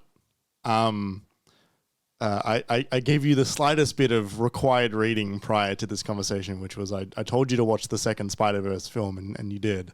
And you did. And we spoke about that a couple of days ago, just you and me. But like, the first Spider-Man game came out before the first Spider-Verse film came out. That's right. And yes. now we are playing a Spider-Man game after two Spider-Verse films has come out. And after two more MCU Spider-Man films have come out. Yeah, but like those are not very good. 3 if you included Endgame. Yeah, which I'm not. Which I wouldn't actually, because he's hardly in that. Yeah. After seeing now like Spider-Verse and look, it's tricky because part of me goes like, okay, the bar for Spider-Man stories has now been raised. Yes. And it's not controversial to say that Spider-Verse has not been reached in other films or games in terms of stories. No. Like this doesn't get close to that. It's not aiming for that like same area, but like no. There's a lot of very, very wonderful moments in both of those films that are the smallest moments in the films that the games don't also attempt to reach as well. Yeah. It's funny because when 2018 came out, I would have said that was a redefining moment for Spider-Man in a way, because it was it tread new ground, but it also redefined familiar things for us. It was an excellent entry into Spider-Man's canon. But you're right, Into the Spider-Verse came out that next year and completely upended animation. And that's a whole separate thing, but also Spider-Man stories as a whole. It plays off of our expectations of all of the Spider-Man stories. You know, what if Peter Parker died? What if like there's so much that they do with all of that, and they do it all within one film, and then the second one came out where they expound. It's so incredible. Those movies are absolutely insane. Yeah, like they're just so good. Yeah, and there's a bit of me at the end of the second Spider-Verse movie where I'm like, okay, we're getting a third, because this is kind of like part 1 of 2. It's a part 1 and part 2. It was at one point literally called part 1. Or like part 2 of 3, you know, part like. Well, like the initial name of it was called Across the Spider-Verse Part 1. Like that was that was the original name before they changed the second one to Beyond the Spider-Verse. It's funny because I explained that to Sam and I said, oh, it's like part 1 of 2, and Sam was like, oh, like Breaking Dawn or like Deathly Hallows. I'm like, no, because it's more like and I'm like, no, it is because I was like, that was a text that was broken in half because the source was so big and they turned it into a film. So it's not the same. And so I was like, but you said it's part 1 of 2. I'm like, oh, yeah, I guess that's inaccurate. Yeah. But that's where I'm getting that from, is because that's how it started. Right. But there's a bit of me that's like, okay, I would love to see a Spider-Verse style movie without a multiverse element. You know, I would love to see maybe just a Miles movie done by the people behind Spider-Verse. You know what I mean? Right. Yeah. Like the character beats and the moments and the the writing, the animation. Yeah, exactly. Like you don't get the universe differentiating stuff, right? You know, like when Gwen's in her universe and you see all the painted colors and the color shifts and that is astounding. And you don't get that juxtaposition outside of Spider-Verse movie. So that's just a thought, but like it's just a bit of me that's like I'm getting a little multiverse fatigued. Yes. Everyone is, because the stakes don't feel real. They do in Spider-Verse, but that's also because it's intrinsic. Yeah, it's intrinsic, and it's also all about the characters, not about the fate of a world that no one's ever seen before, right? So like suddenly you care because it's about people. And then they build off it. Yeah. Then they show you the next coolest art style they can do with those characters, and they can evoke feelings from those characters with the different styles, like the punk Spider-Man in Across the Spider-Verse. Sure, so amazing with his visual animated style that supports his character. But like, so I guess like the reason I bring it up is, do you feel like it is like awkward now to experience stories like Spider-Man 2 now that we've seen what it's like? It's like, do you feel the weird, like, it's just not what it could be? You know, it's like watching Ahsoka in a post-Andor world, right? Like, just the weird, like, and they play in different spaces. You know, the games and the Spider-Verse films, Ahsoka and Andor, they're playing in different realms, but fuck me, also, one's better than the other. Like yeah, I think for me, because maybe an example would be Star Wars Jedi Survivor and Andor. Right. Because those are two very different mediums, and they're doing great things in their own mediums, right? And I think for me, because they are doing their own things in their own mediums, I enjoy them differently. Right. And they are doing their own things, both of them.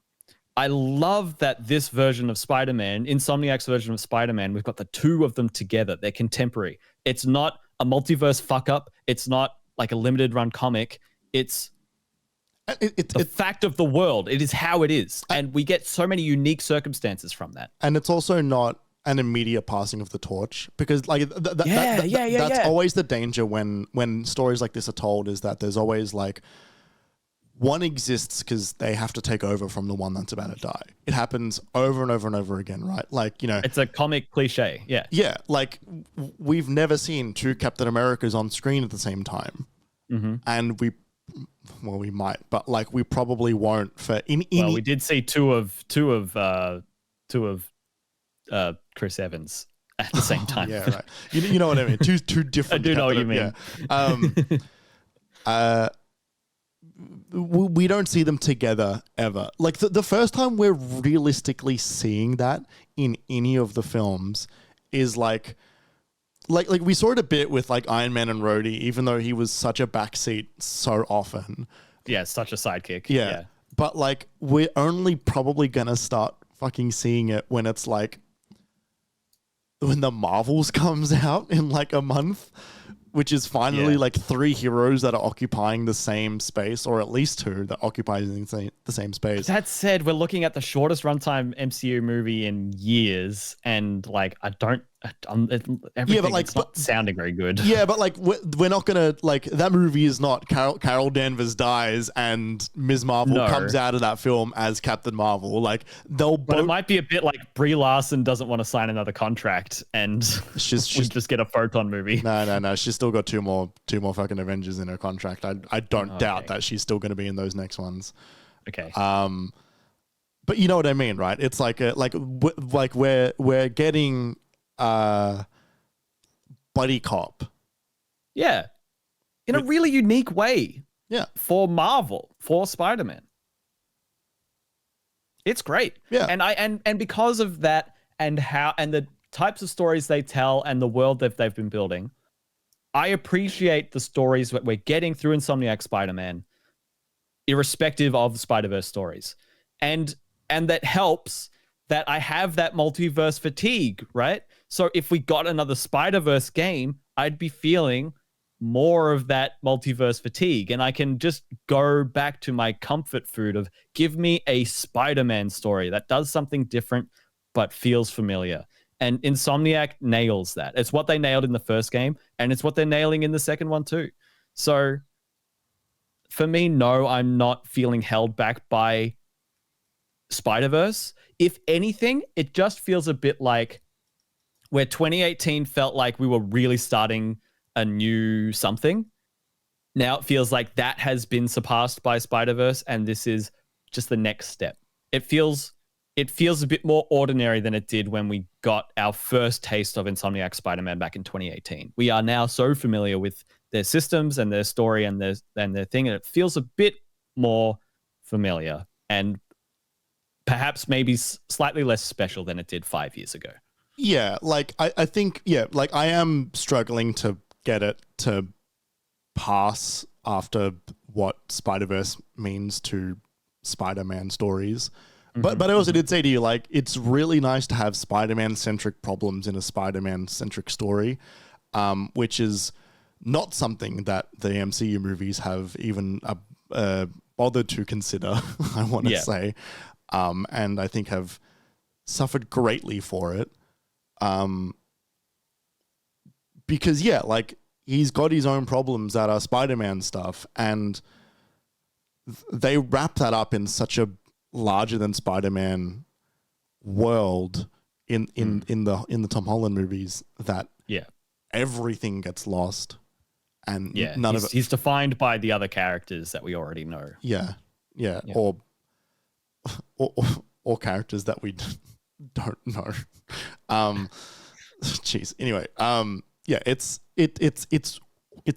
finding it a bit more awkward, I think, than you, but not in like an overwhelmingly negative way, just in like I've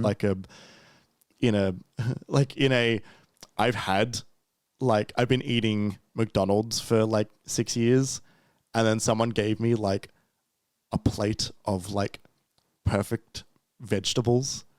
Yeah, or like a 3-star Michelin meal. Yeah, and then you've given me like a bit more McDonald's. I'm like, I would not put this on the same par as like the movies we were getting. I would say I would say it's the Spider-Man movies, Insomniac Spider-Man, Spider-Verse, like handily. Yeah, like MCU Spider-Man movies, Insomniac. Yeah. Spider-Verse. And all the other Spider-Man movies too. No, that's fine. Absolutely not. Not even close. There was one final thought I had. Oh, one final thing in terms of maybe why this game feels a bit less special than the first one. Do you remember you probably knew, but playing the start of Spider-Man 2018 and finishing the opening with Fisk. Yeah. And then you get a call from Otto Octavius. And it's like, oh fuck, he's in this game? Like, that was a really cool like thing that threw me off balance. I didn't know where we were going in 2018 when we played that game, like nearly for all of it. And I didn't know anything about Mr. Negative, and I didn't know what they were going to do with Otto or Norman. You know, it was a lot of like, stuff's new, stuff's familiar, stuff's different. What are they going to change? Oh, I don't know. In this, we knew a lot of what we were going to get. We're going to get Kraven. We're going to get Lizard. We're going to get Venom. We're going to get Miles.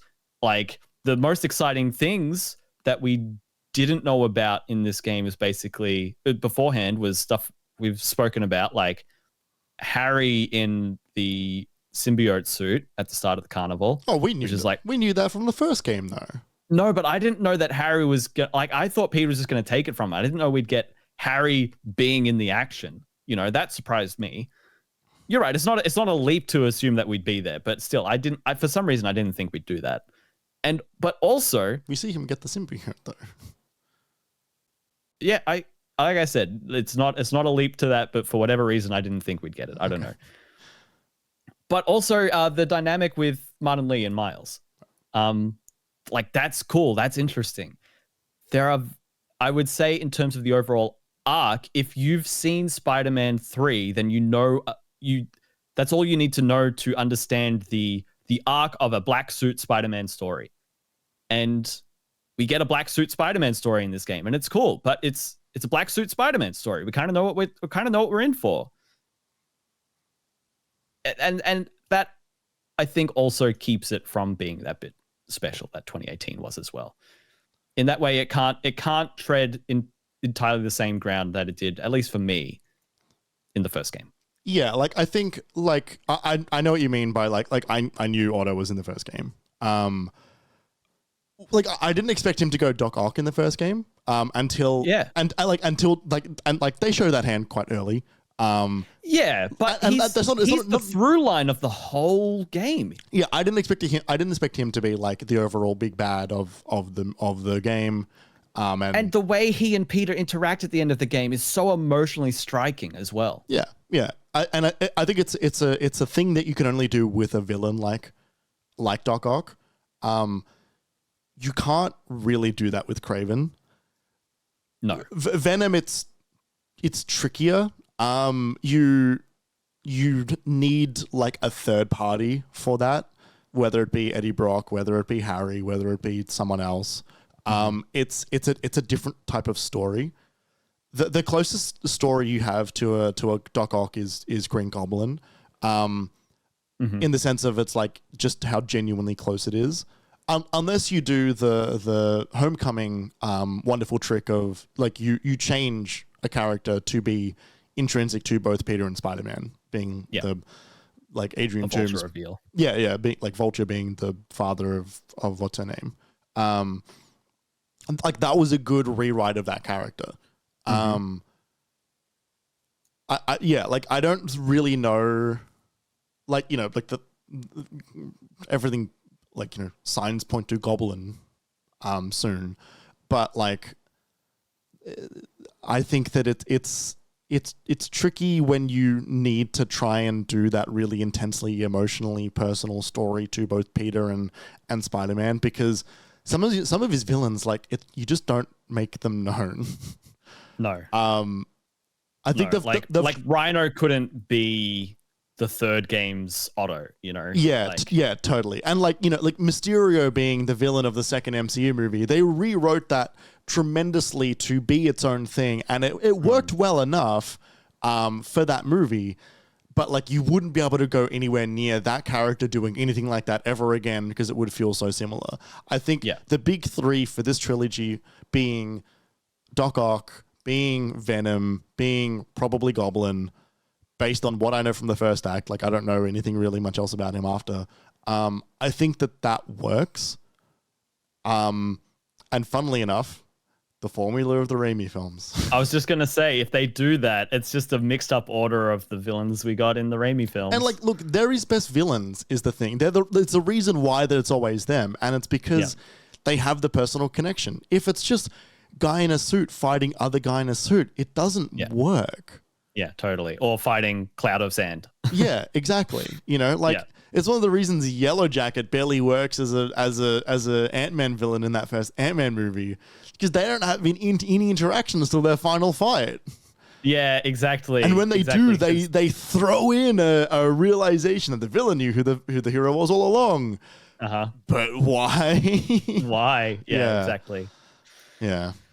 It's a very interesting case for this game. I think it will be in the conversation come the end of the year for me, but it's a hard year. We got to point that out. It's a hard year to get anywhere near the top right now. It's been decided since May.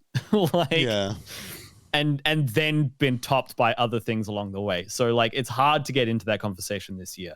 It will be for me. It won't get to the top, but it'll be in there. I can't say I'm too surprised to hear that it's not going to be there for you, but I guess I'm a little sad. Yeah. Just because, you know, I loved how much we enjoyed the first one together, you know, like, and on this show as well. And it's not going to be that this time. No, it's not. And I think, like, to be completely honest. Finally. It's not just, I've been lying this whole time. I've not played the game. To be honest, it's not in my top contention, not because it's a hard year. It's just not hitting. Yes, no, I see that. I see that from you. Yes. Yeah. I wish it was hitting for me as much as the first one did at the time. Yeah. But I think just like things have changed, and this has perhaps not enough for me. Yeah.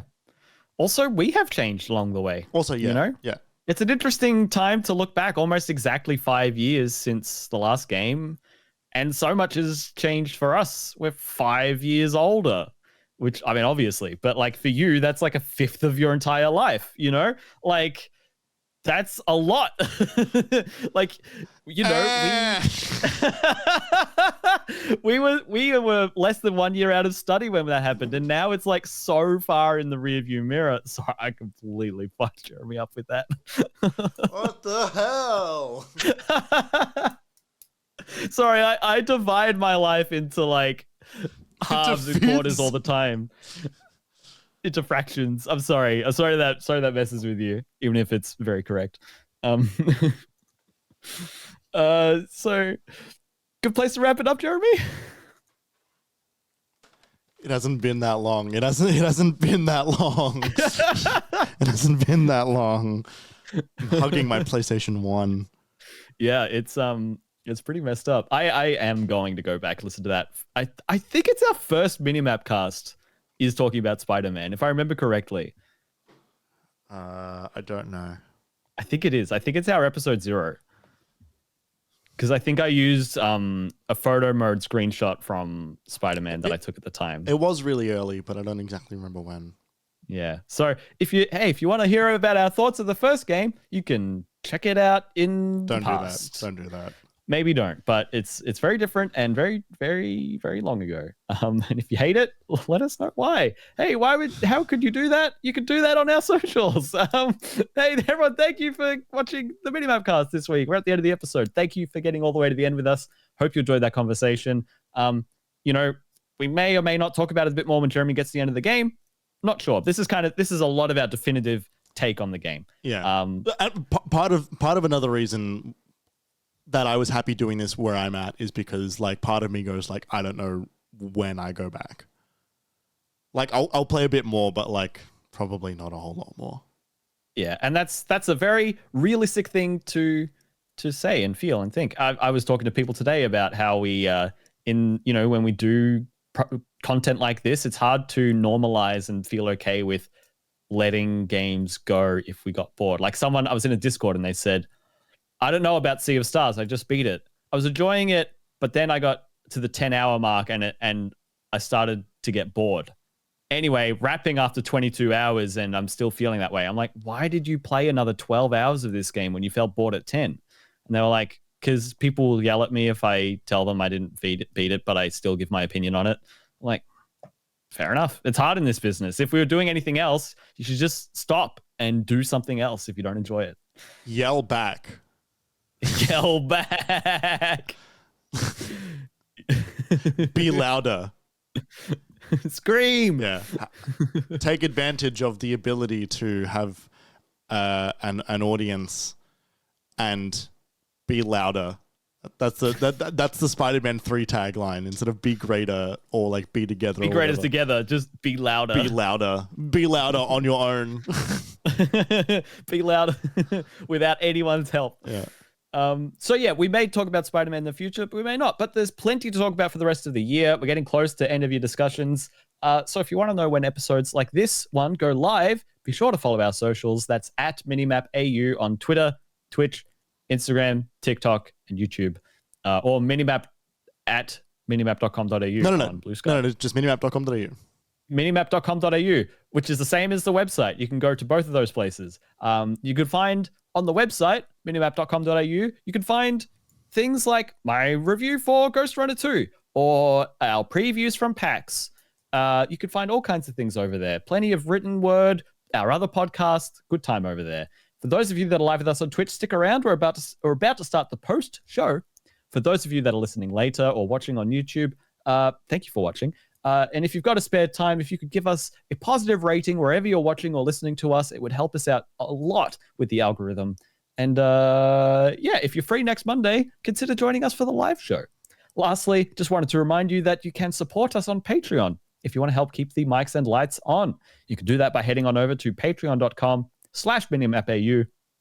Oh, pardon me. And for $5 Australian, you'll get 24 hours of early access for all episodes of the MiniMapCast, as well as some more benefits. We haven't booked in a time to record some more of those yet. Maybe I'll give Jeremy a weekend off where he can buy a fridge in peace. And so maybe in a couple of weeks. But it's coming. I swears. We got some stuff in the pipe.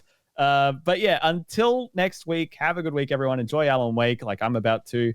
And that's it. We'll see you then. Goodbye. louder on your own.